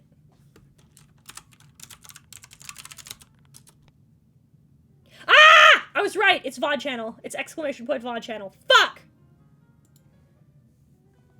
Yeah, so now you can go see the VODs. Also, I'm doing, this is unrelated, but I'm also doing a Let's Play of, Ace Attorney with Brooke over there. And now that I have my computer, the next Let's Play will be of No More Heroes, Travis Strikes Again. Yeah. Yay! The next My Friends Make Me Play will be TSA. Can't wait for you to be like, phew, I'm done with Ace Attorney. That means I don't have to read any more unvoiced dialogue and then play Travis Strikes Again. God damn it, I had to go and like visual novels. Fuck! You need to be following for a week to chat in your channel. Wow, that's savage. The main... Tibby, a thing happened. A thing TM. A thing TM happened. I think I can take that down now. We had... Yeah, we'll do 10 minutes. There you go. Yeah. A thing TM occurred. I don't want to talk about it. But a thing happened and we were worried about hate rating, so we took some precautions. But it doesn't seem to have been a problem, so Yeah. so we'll fix it. It's okay. What would Fotia think of the phrase, "That's some fire pussy"? I think... What does Fotia think about adding Nussi? About adding Ossi to words? I think she would hate it. Hate it? I thought she would find it, like, funny. I think she'd be like, just say pussy. Please. I think she'd like the "that's some fire pussy" line. That's some fire pussy I think she'd like. I think adding OC, she'd be like, just say it. Oh my god. No, you don't understand, Fotia. I don't want to have sex. I want hot women to seize on me. What do you not understand? I feel like fire pussy is high praise. I feel sneeze maxing, nose spilled. Thank you. Finally, chat understands. Jesus Christ. Get out of here. I feel like, fucking Brooke is inventing some fun, like, exclamations. Yes. Because of a private game that Heaton's running for us, I'm playing as a stupid fucking nerd, so I want to come up with, like, exclamations for all of the goddesses. So like how that the teacher from Danny Phantom exclaims book titles. In book Yeah. Yes. Oh, thank God.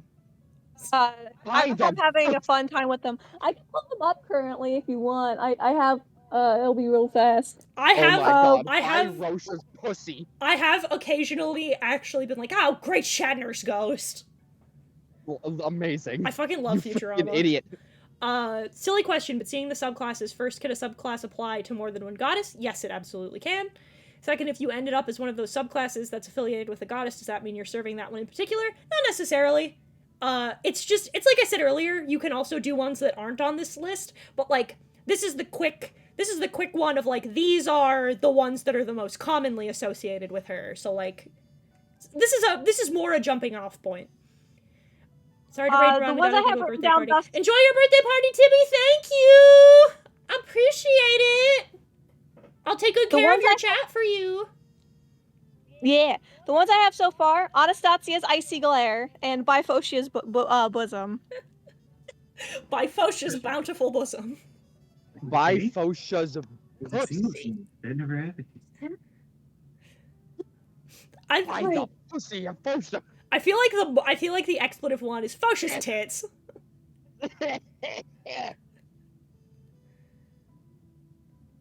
That is until next month. Ah, okay. Love Fosha's bosom. Reminds me of I love the funny little exclamations. They're very good. I will come up with a list. I will come up with one for every single one of them. Well, don't tempt me. I'll do it. Little shit like I'm that just feels great. I'm just imagining Fosha has like a real ass look and a design, and then you have the Botianists who are like, or the Foshianists who are like a interpretation. It's just two circles. Fosha's tits, man. Use a Fucking- towel. Yeah. Fucking cavemen.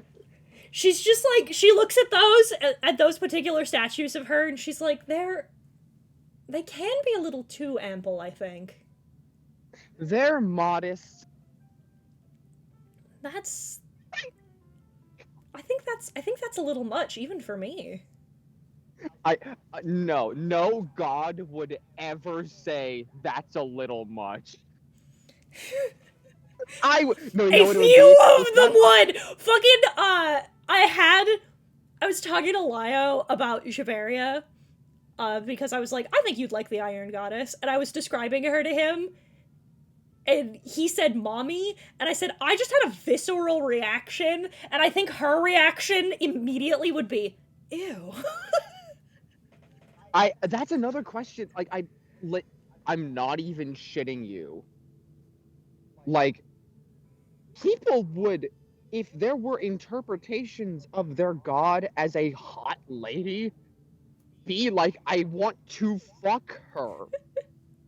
Fotia, I'm gonna teach you something fun. I didn't put this in here. Fotia is in fact the leading cause of celestial warlocks in Lauriet. Or celestial sorcerers. And that makes sense. That's Divine- what really matters. Yeah. It's why George R.R. Martin is a fucking coward. She is the leading cause of divine sorcerers in Lauriet. She does a little hoeing around. Exactly. Is she your mom? Is oh- she your dad? Oh, distinctly possible. Either Exactly. or.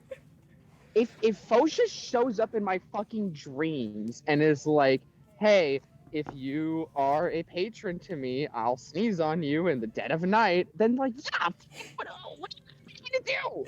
Like, yeah, babes. Absolutely. Do you have a canon voice actress for Fotia? I do. I do. I feel like I'm trying to think of the right way to phrase it. Like, I don't have a name, but I know what she sounds like in my head. And it's not Amber Lee Connors. I think it's like, she has like, you know what? I'm gonna be honest. Like, the thing that's conjuring to mind, because, like, I don't think she has an English accent, so I can't say Bayonetta. But, like, honestly, I think it's Laura Bailey's Lust voice. Is what I'm picturing in my head. That's fitting, I think. That tracks. Like, hang on. Let me find the clip to play for chat.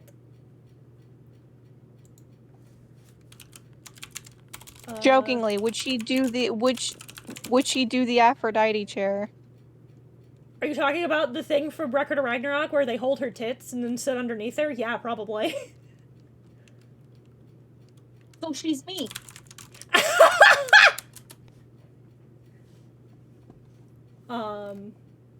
Oh, but seriously, every time a friend, like, chances upon that fucking picture of the goddess from that anime, they're like, hey, Cherry, look, it's you. Can I be one of the guys holding one of your tits, please? And every time I'm like, I guess. Those look heavy. Do you need it? They kind of are. Yeah, here's like...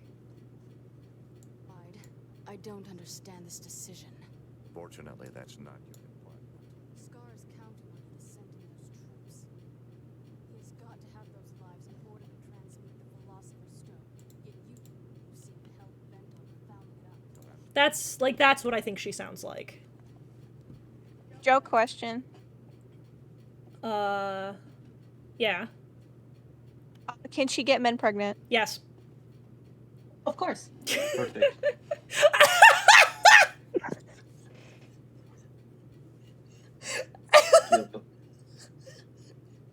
Jesus, Justin, that one fucking took me out. I mean, I figured if anyone was capable of committing canonical real impreg, it'd be the goddess of love, so. Yeah.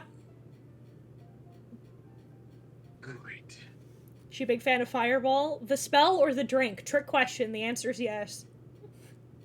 So also none of them are mortal, right? No. Okay. No. They are not They're- killable. They are not metaphorical gods. No, they are literal gods. They cannot be. Okay, gotcha.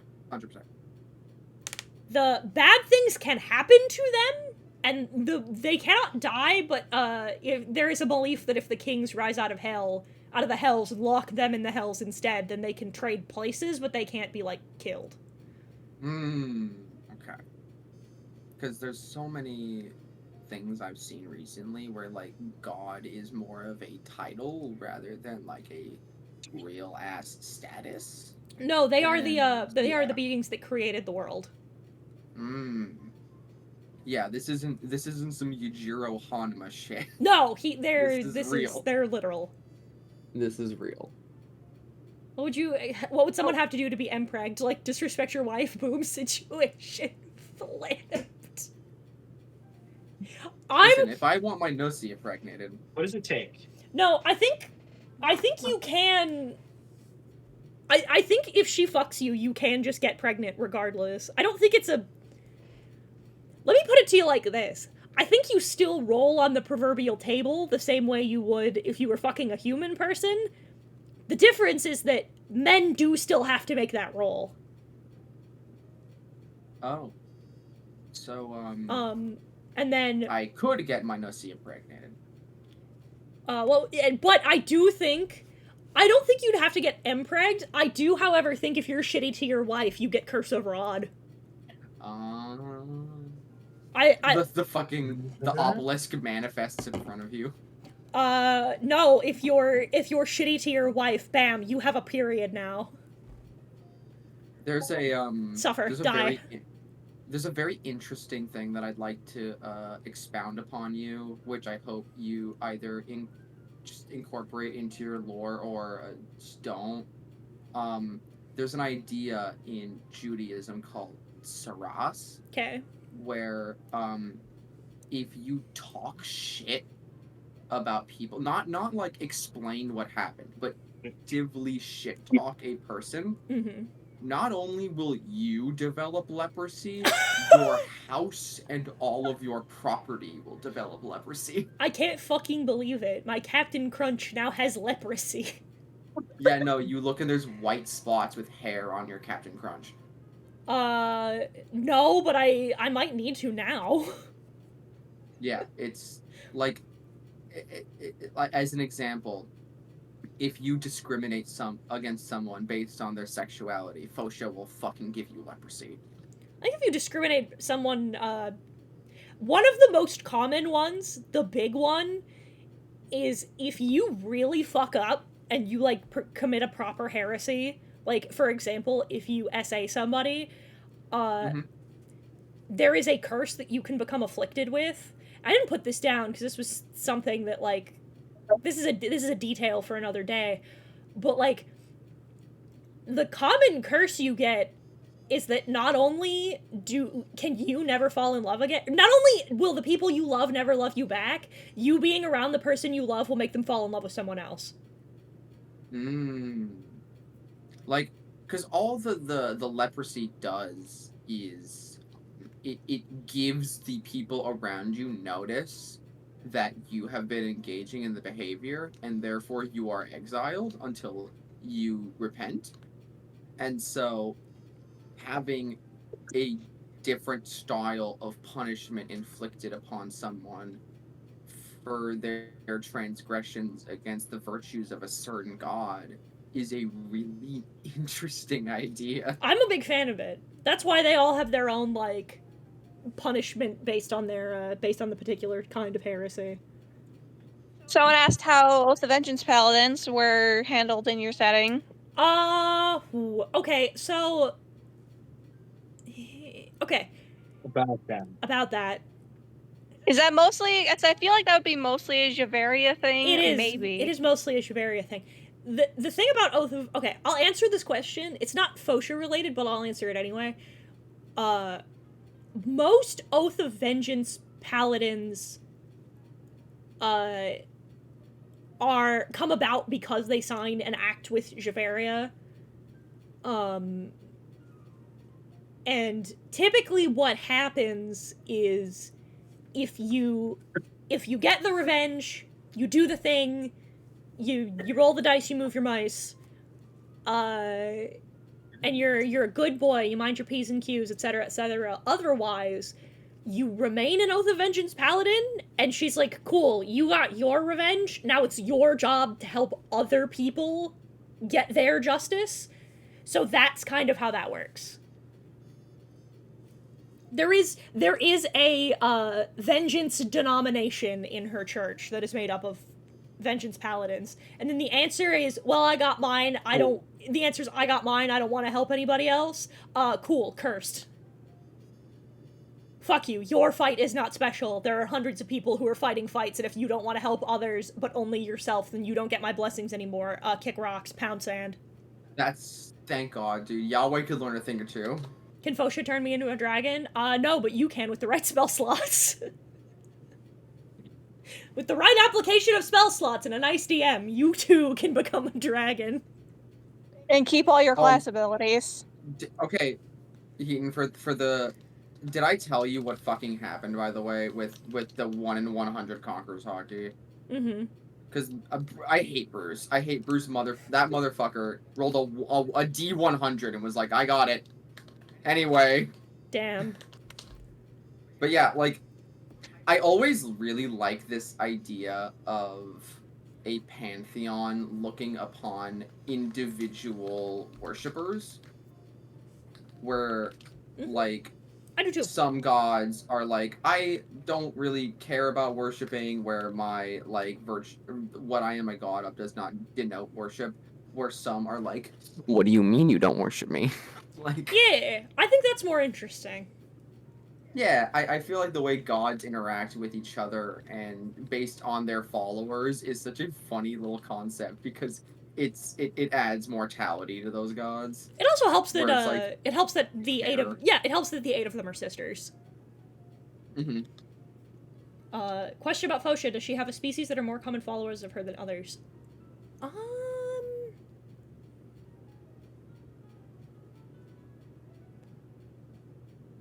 You know, I thought about that for a minute, and I was like, is there, like, a species that's... I don't think so. I think in her case, I don't think so. I feel like it's less that there are ones that are more common, and more that are a few that are less common. Like, I don't feel like Harengon Rabbit Folk, maybe, but, like, I think that it's more a case of, like, she's one of the ones that's pretty ubiquitous, so I don't think there's any that worship her. I think there's ones that worship her less than average as opposed to particular ones that do more, if that makes sense. Like, I feel like she's not particularly...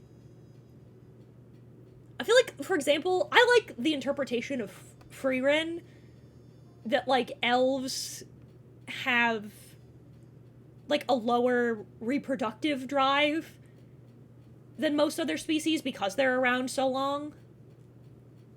So I think that theirs are a little lower. But yeah, love and romance are pretty ubiquitous things, so I think so. Maybe Duragar as well, because Duragar kind of isolated creatures for the most part. But, like, yeah, otherwise I don't think so. I don't think there's one that would be more than anyone else. Can't believe if you have sex with Fotia, there's a chance your background music becomes the Sword and Shield Battle Tower theme. Lamau, it's true. I've been there. What a fucking deep cut. Begs the question, would Warforged worship her? That's an interesting question. Probably? Warforged, in my setting, are newer. Like, we've just reached the cusp where Artifice has become enough for there to be Warforged, but they're pretty rare.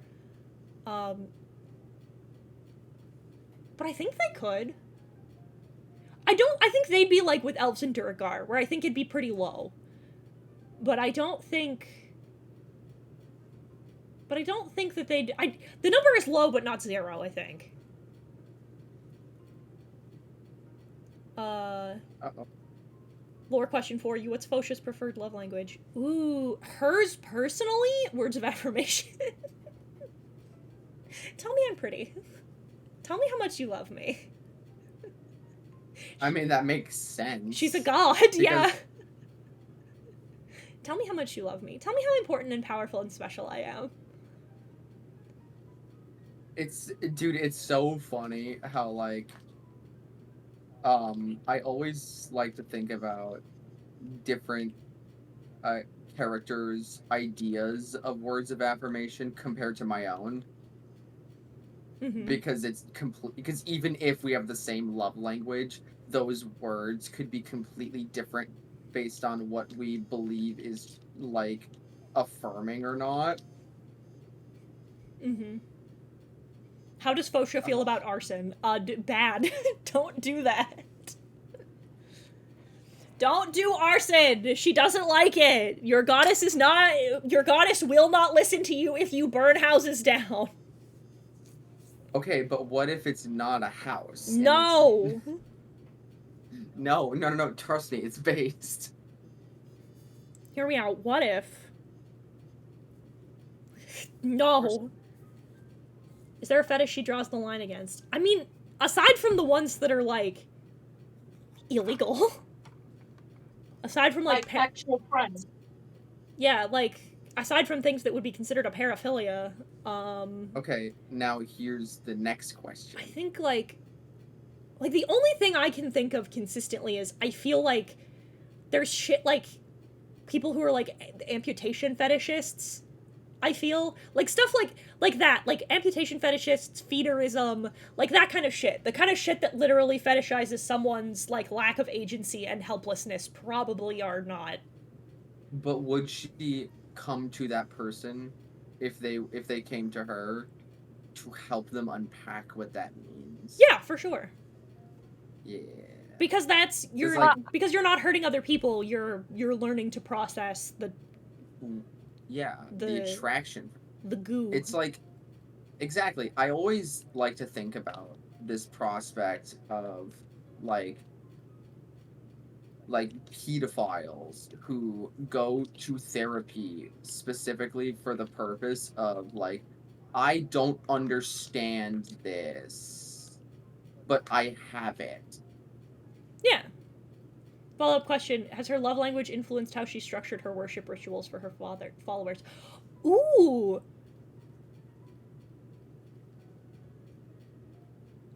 I didn't think about that.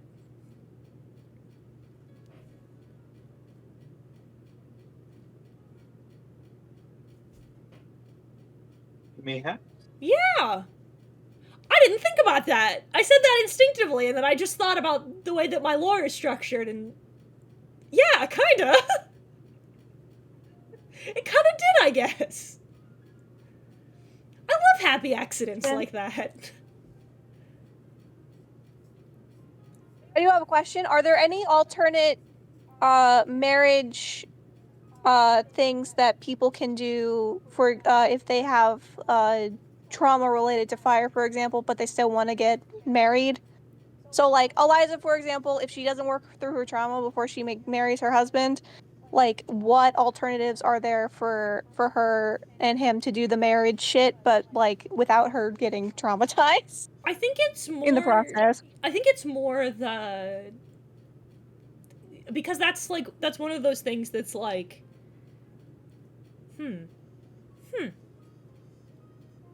I think it'd be, like, just the burning the incense, then. Because it's, like, it's the... Because the idea is that you are in... So you burn the bouquet as a way to, like... The more, like... So, again, these are bullet points. So, like, I have... If I were to write this into a source book, there would be more expansion about, like, why these things are the way they are. So I'm glad people are asking questions.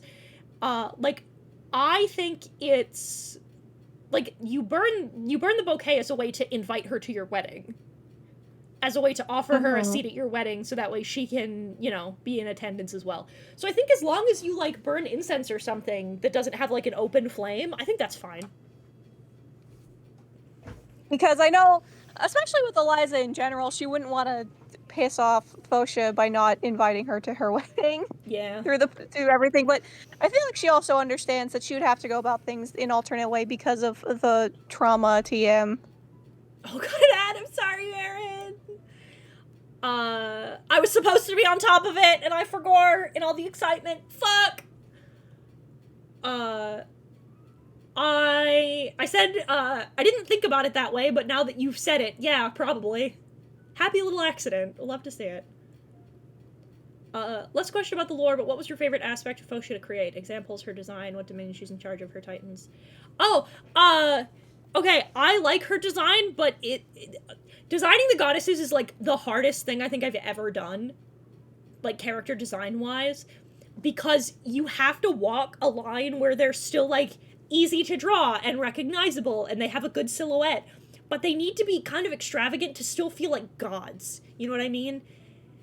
And walking that line is a fucking pain in my dick! I hate it! It sucks! I have nothing but problems! I had to go through like 4 drafts for Fotia, and she's the fucking easiest one to draw! It's why I started with her.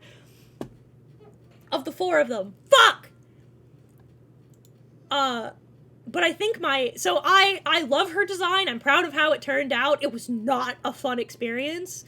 I think my favorite thing are the Ember Keepers.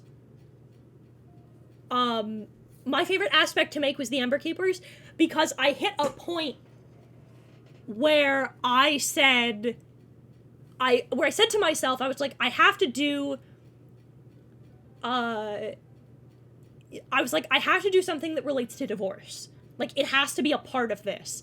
And I had to sit down and think about, like, both the societal stigma around divorce and, like, the impact that things about this, like, the impact that that it would have on the communities as well, and on one another.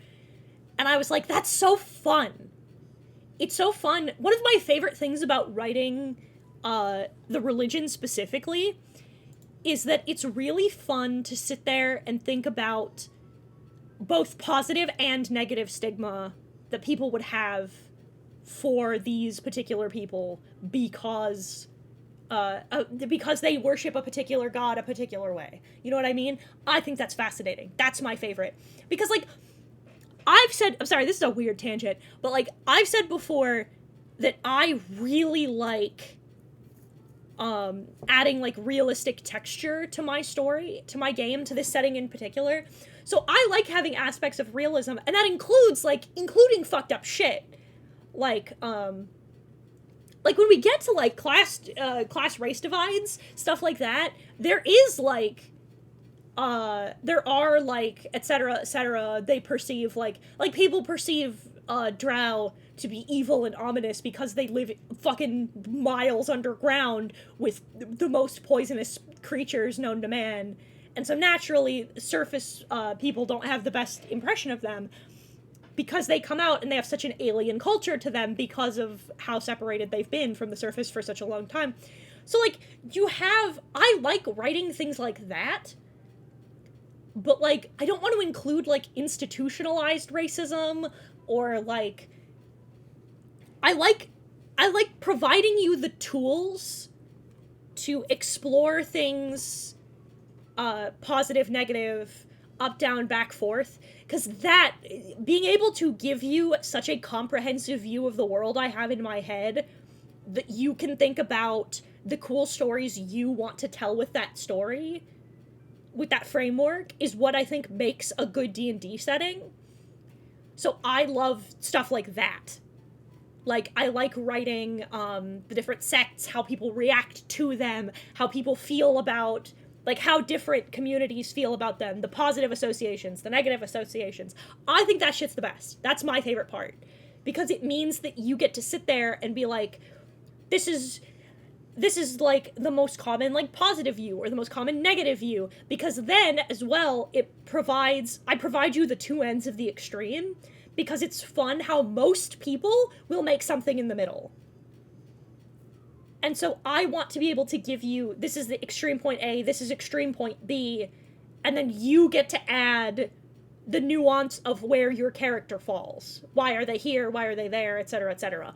I love that shit. I love it. That's my shit. So, okay. I have a question. Of course. Now, as a weirdo freak. From one weirdo freak to another. No. As a weirdo freak, Okay. I must ask. All right. Did Fotia make me like this? Or did Fotia am I put in this circumstance that I'm in and Fotia understands me? It depends who you ask. Certain, the more common belief is the latter. It's Fotia understands you, you are the way that you are. There are some hardcore places and branches of the church that would be like, no, Fotia made you that way. Okay. Because I also like the idea that it's like various people were given weird specific fetishes so that you can appreciate the beauty in everything around you. Then that's what I want it to be. I want to ask, like, yeah, is I guess, like, does Fotia understand why I feel the way I do, even if I don't? Yes. Could she explain it to me? Probably not. Damn it. It's one of those things that because it's so intrinsically a part of you, you know what? I'm gonna clarify that answer. Could she explain it to you? Yes, not in a way you'd understand. Damn it. Come on, dude. That's what I need. Like, she could get into, like, the minutia of, like, this XYZ interaction is what caused these particular connections to form, etc., right? But, like, not in a way that would make any sense. It's like, obviously, I've wanted to know why I'm like this for a while, but, like, it more so is a feeling of, like, could a human, because, like, I like to think that I'm a 1 on the scale. Right.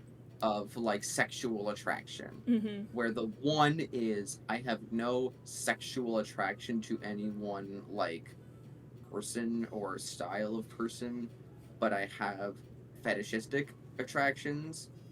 And 10 is, I have no fetishistic attractions, and instead, I just want to fuck. Right. Like, could she go to a 1 on that scale and be like, this is it, and don't worry, there's gonna be a person out there who's gonna fucking match that freak? Yes. Okay. It'd be a case of, again, like, the way that she would phrase it would be that, like, people like you who have these, like, niche specific, like, weird fetishes, that it's, you were born in such a way, or you were formed in such a way as to appreciate a part of a person that goes unnoticed. Mm-hmm. Hang on I was gonna say, hang on one sec, I'll run an ad break, but I think we're done for the kink comforting. Not kink shaming, kink comforting. Kink encouraging. Kink asking why. Believe me, I would like to know. That's my favorite. I'm a big fan of, I'm not kink shaming, we're just kink asking why. Yeah, that's the question. I ask you why, and you're like, fucking, I don't know. And I'm like, well, I don't know either. It'd be like, well, no, it's because of, and then she'd give you, like, she would give you a group of sentences that would make no sense to you. Hang on, I'm going to... So, how does Fotia herself feel about divorce? I don't think she cares. It's the, you know, if it doesn't work out, it doesn't work out. Some people need to go their separate ways. They need to live their own lives. It's better to, within her church and within her purview, it is better for you to be apart and find someone you love than to be tethered to one another and turn what was once love into bitterness.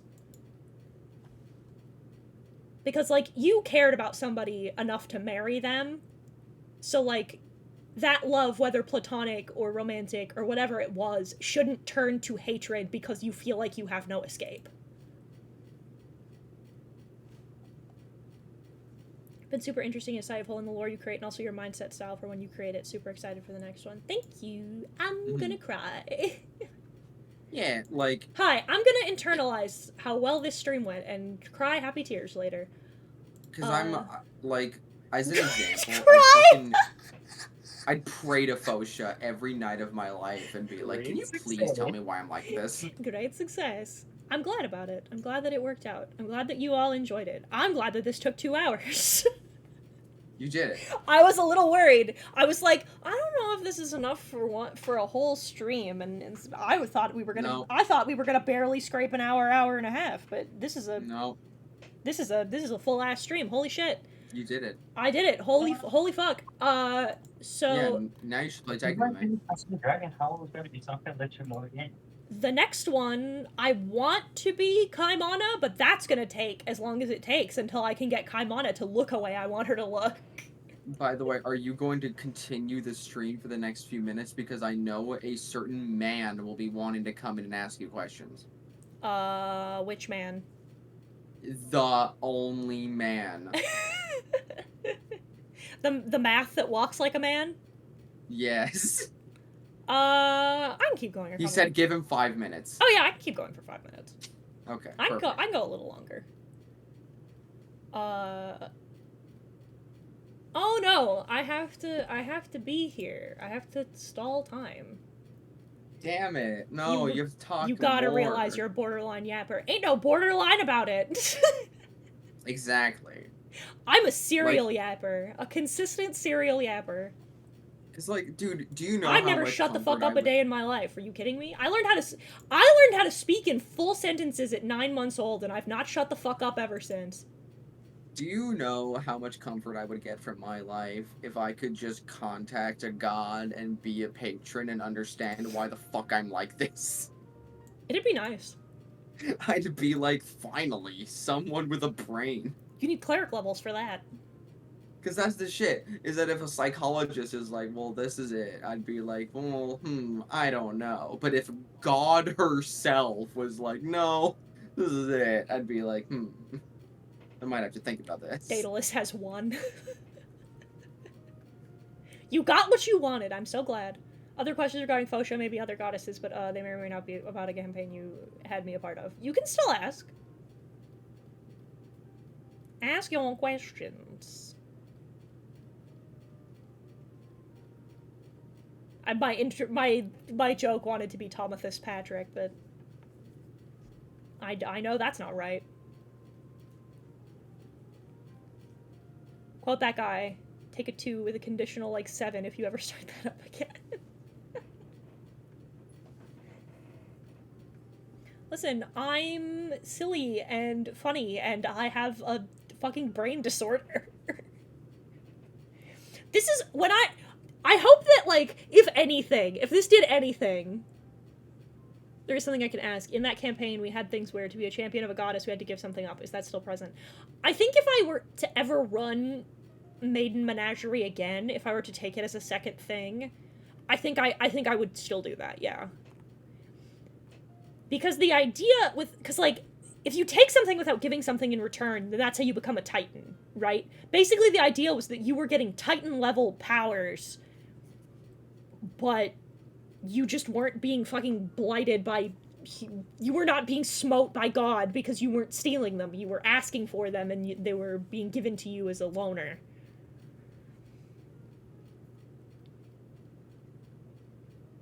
Aaron is here. Salutations. All right, big man, hit me with your questions. So, I wanna start with, do you have a list? no, Okay, cool. not this time. Because I didn't know this was happening today. You were jump scared. Yeah, basically. But yeah, hit me with your questions. So, when it comes, well, this is more of a general question because that will influence how I construct questions from here forth. Do the goddesses themselves establish their domains, or is it what their followers just associate with them? The goddesses themselves establish their domains. Okay. Because like there was a specific thing because it was romance and not love that was her domain, correct? It's kind of both. It's love, romance, because like platonic love does also fit within her purview. Mm-hmm. Because there was an interesting question with the Warforged. Mm-hmm. What about what about the specific love a person has for their creations? I think that would fall. I think in the case of Warforged, I think the most common answer is that it would fall under Storge, because it would be a very like it's not the same thing, but it's very similar to a parental kind of affection. I see. It's a love you have for something that for a life you gave birth to. So I think as Warforged are on the come up, I think Storge puts down her metaphorical newspaper and is like, something just happened just now. Well, I was more talking about I wasn't just talking about Warforged, but it kind of got the gears turning. Mm-hmm. Like the concept of muses, yeah? Ah, okay. Now I understand the question a little better. I think it depends on the context.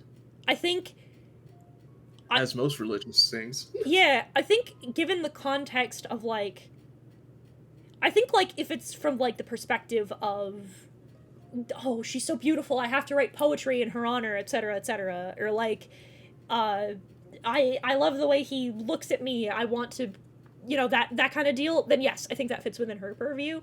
If it's just a case of like, fuck, I love cathodes so fucking much, they're so cool, that's more of a help me thing. The way to put it, muses, Fotia, hyperfixations, help me, yeah. Help me is nothing if not the goddess of autism. I never thought about it like that, but fuck, you're so right. What about a love for pets? Yeah, that falls under like a platonic love. They're part of your family. Gotta carve Great Booby Mountain. Got anything else? Hold on. I have to consult the old patch notes. You gotta understand. The last time I was able to converse with Lauriet scholars, it was like, I don't know, like 4 years ago. Yeah, it's very difficult to keep into contact with people who don't know what a computer is because they aren't invented yet. Does that mean Mimi's technically a champion of autism? Yes. TP, I love you so much with all of my heart. Literally, Mimi's entire thing was that she was so socially awkward that she wanted to learn how to make friends. Yes. Yes, she is.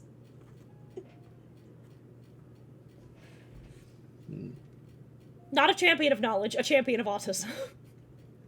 My god, you're right! With all of the love and affection in the world, yeah. No, you're right. Oh, forbid if I ever step foot in Lauriet, it's over. Thank you, that means a lot. Can you double paladin 2 gods? You cannot double fist it, no. You know what? You cannot be a paladin to two gods, nor, I think, as a DM, I'm not a big fan of letting you cleric for one, paladin for another. However, if you want to be a shit stirrer, you can be a sorcerer child of one god and a paladin of another. Or you can be a warlock of one god, a paladin of another. I have a question that deals with this stuff while Aaron's still contopulating his questions.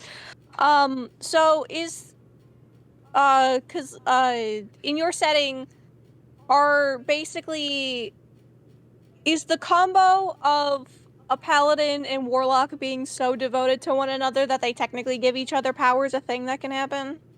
Or do they have to come from the gods themselves? In regards to paladins, it has to come from the gods. Okay. So you can't just be super devoted to, you're not just allowed to be devoted to your friends or your spouse or whatever and get and harness the power of love that way.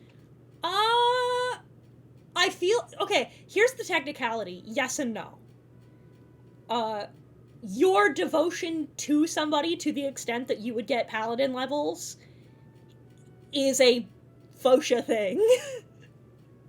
Yeah. So, like, directly, no, you don't have to worship the goddess to do it, but you would get your holy energy from Fotia because she'd be like, oh my god, it's so cute that you love her so much.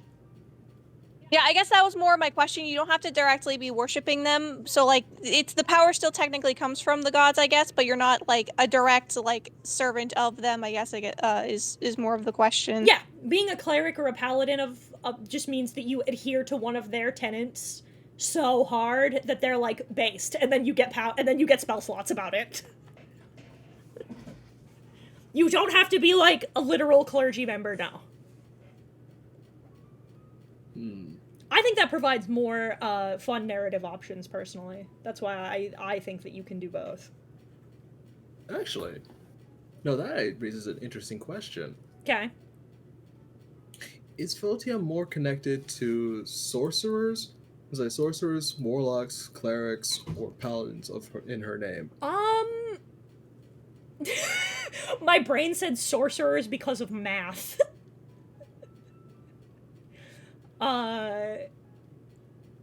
I think the goddesses are inherently more tied to their clerics and paladins than anything else. But if you were to subdivide further, more she is most commonly worshipped amongst the other classes, I would say, by sorcerers and warlocks, yes. Yeah. It wasn't like who would be. Well, that's an interesting question. I was asking specifically what's Fotia's. Because every parent says I don't have a favorite child, but they do. But they do. I think her clerics and I think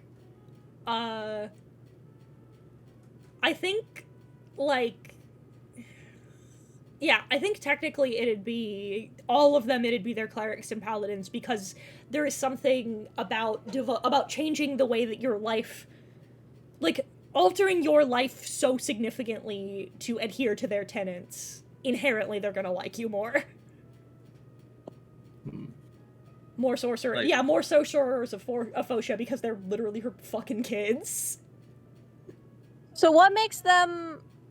So what differentiates having just a divine soul sorcerer Fotia kid versus what makes them that as opposed to a demigod like the types of love demigods? Because the demigods, like the goddesses, are conceptual. Okay. Like you can't kill the chambers either. You don't become a demigod because you cannot ascend past mortality. So what you're saying is, if you find the fountain of youth, it's why technically, in my setting, you cannot ascend to godhood. It's not a thing you can do.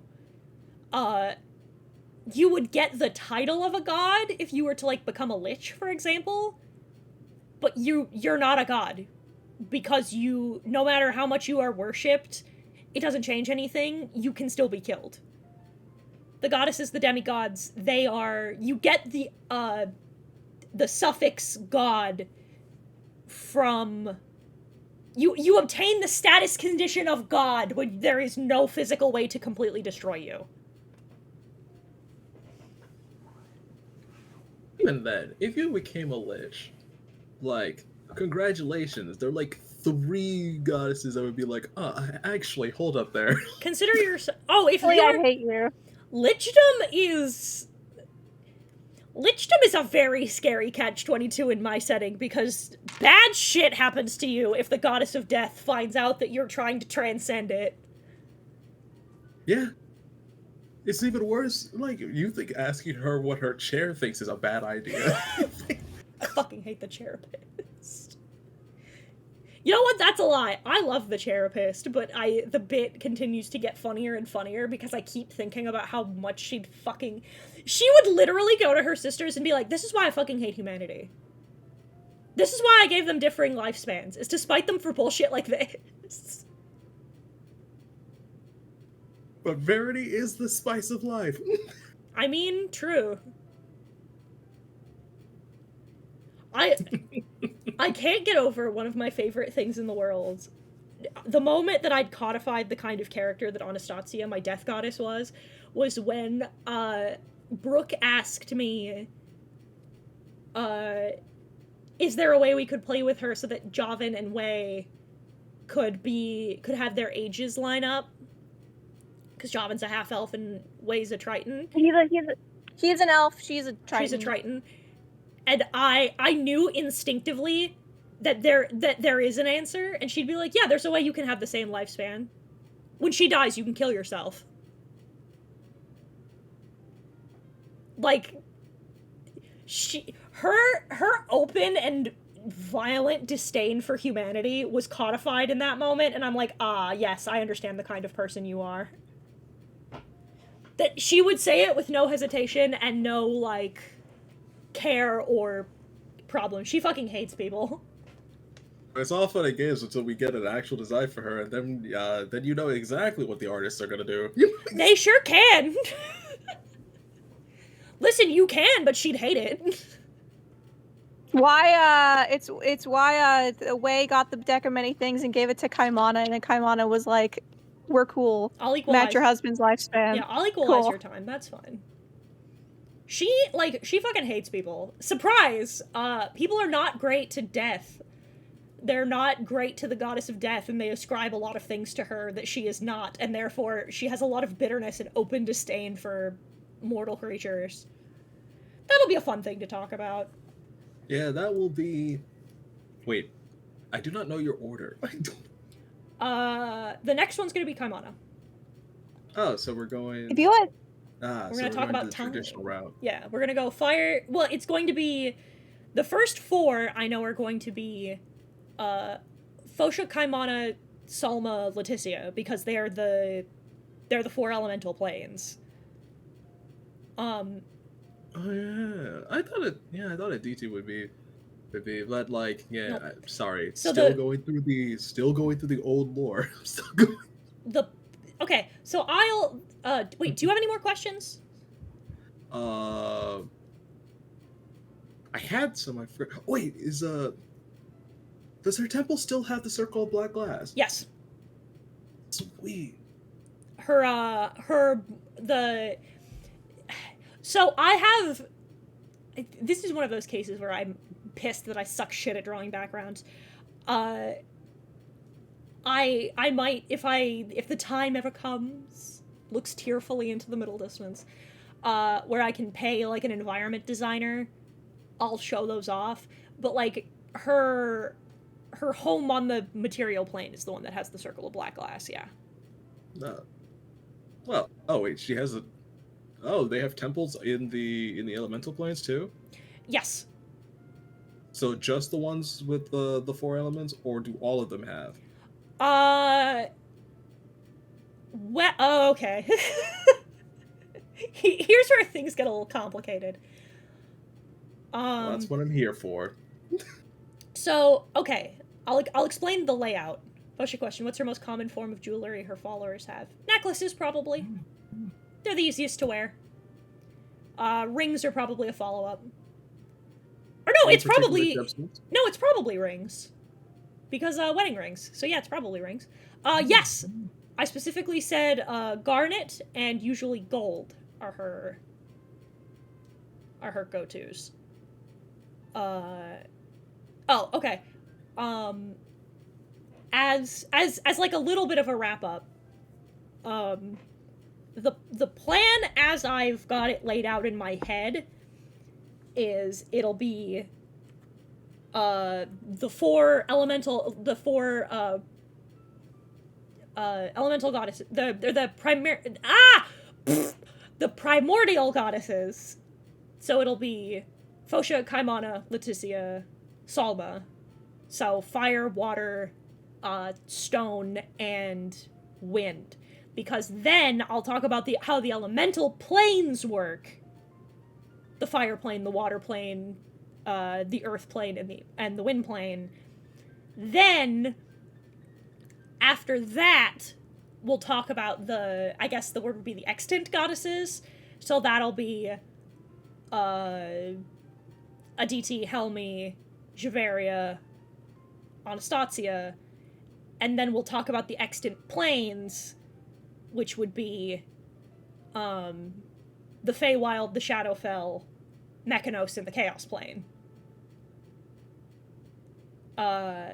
Then, after that, I'll talk about the structure of the Celestial Plane, the Hells, then the two creator goddesses, the creator mothers, the light goddess, the dark goddess, and then that'll be done with the cosmology.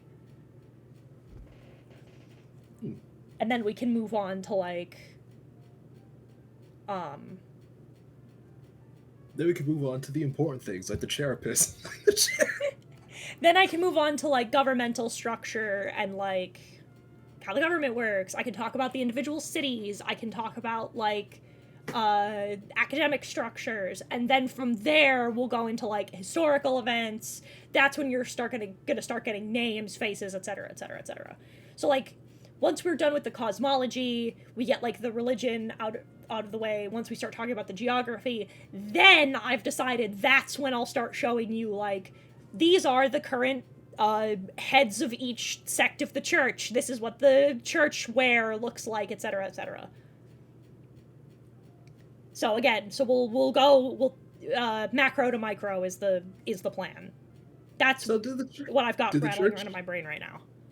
Do the church outfits mirror the cleric's outfit, or do they have special Wait, actually, individual clerics, paladins, the ones that go on adventures, you can wear whatever you want. People who work within literally within the church, nuns and preachers, they have a particular ceremonial garb they have to wear when they perform church service. Otherwise, you can kind of wear whatever. So I'll show you what the ceremonial robes look like. The funny outfit that the priest has to put on when he does the wedding. You know what I mean? Yeah. That's the that's the shit. Yeah. But I think that's it. I was curious, because eventually, I was going to eventually ask, what are the different denominations of because the Greeks have four different types of loves and stuff like that. I don't remember them offhand because my Greek mythos is they're agape, eros, philia, and storge. Correct. Yes, I would know. They're the chambers of the heart. They're her demigods. Are they specific? Well, that's cool. Yeah. Are there specific sets that follow each school of those Greek loves?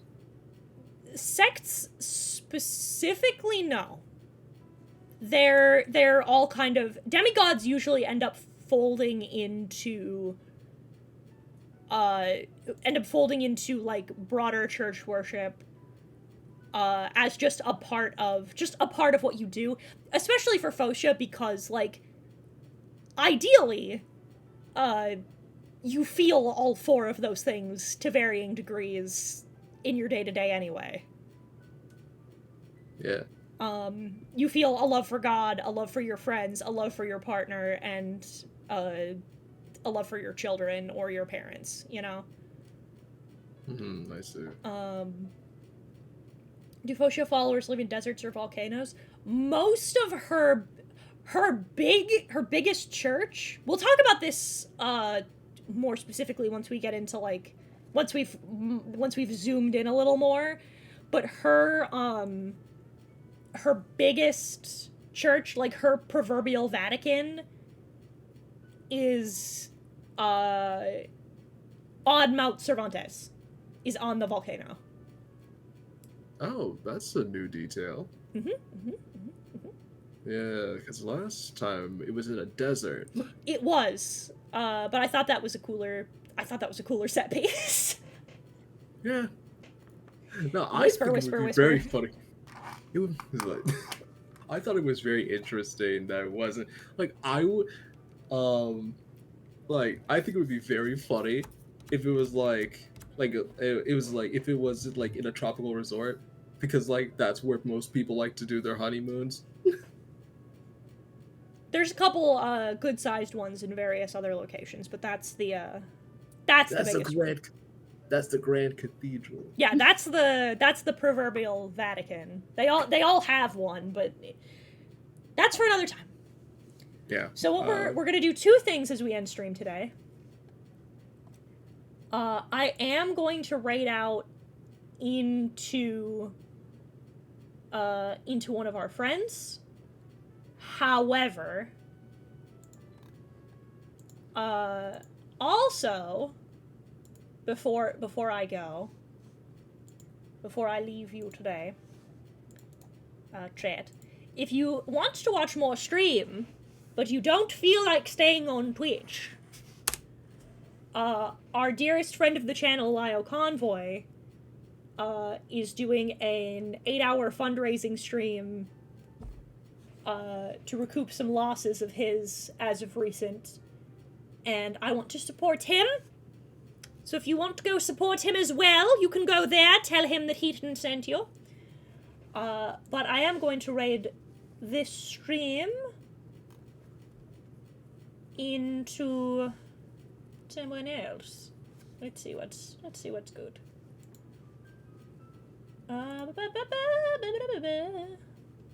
Let's see.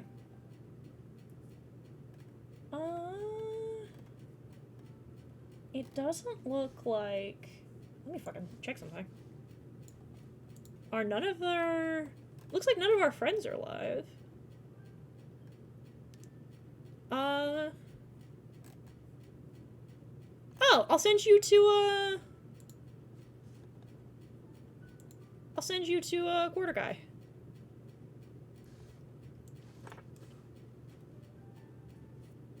The Saint Paul of Killland himself. Yeah. Only the real ones remember that. QG's playing Castlevania 4 Extra Life. So I'll send you over there. So you can either go to Lio and tell him I sent you, tell him that you support him, that you want to see him get some hard-earned nickels, and go to QG. I will see you on Tuesday, and that'll be the 8th chat. It'll be time. It'll be time. In our restless dreams, we'll see it. But that's for next week. Goodbye!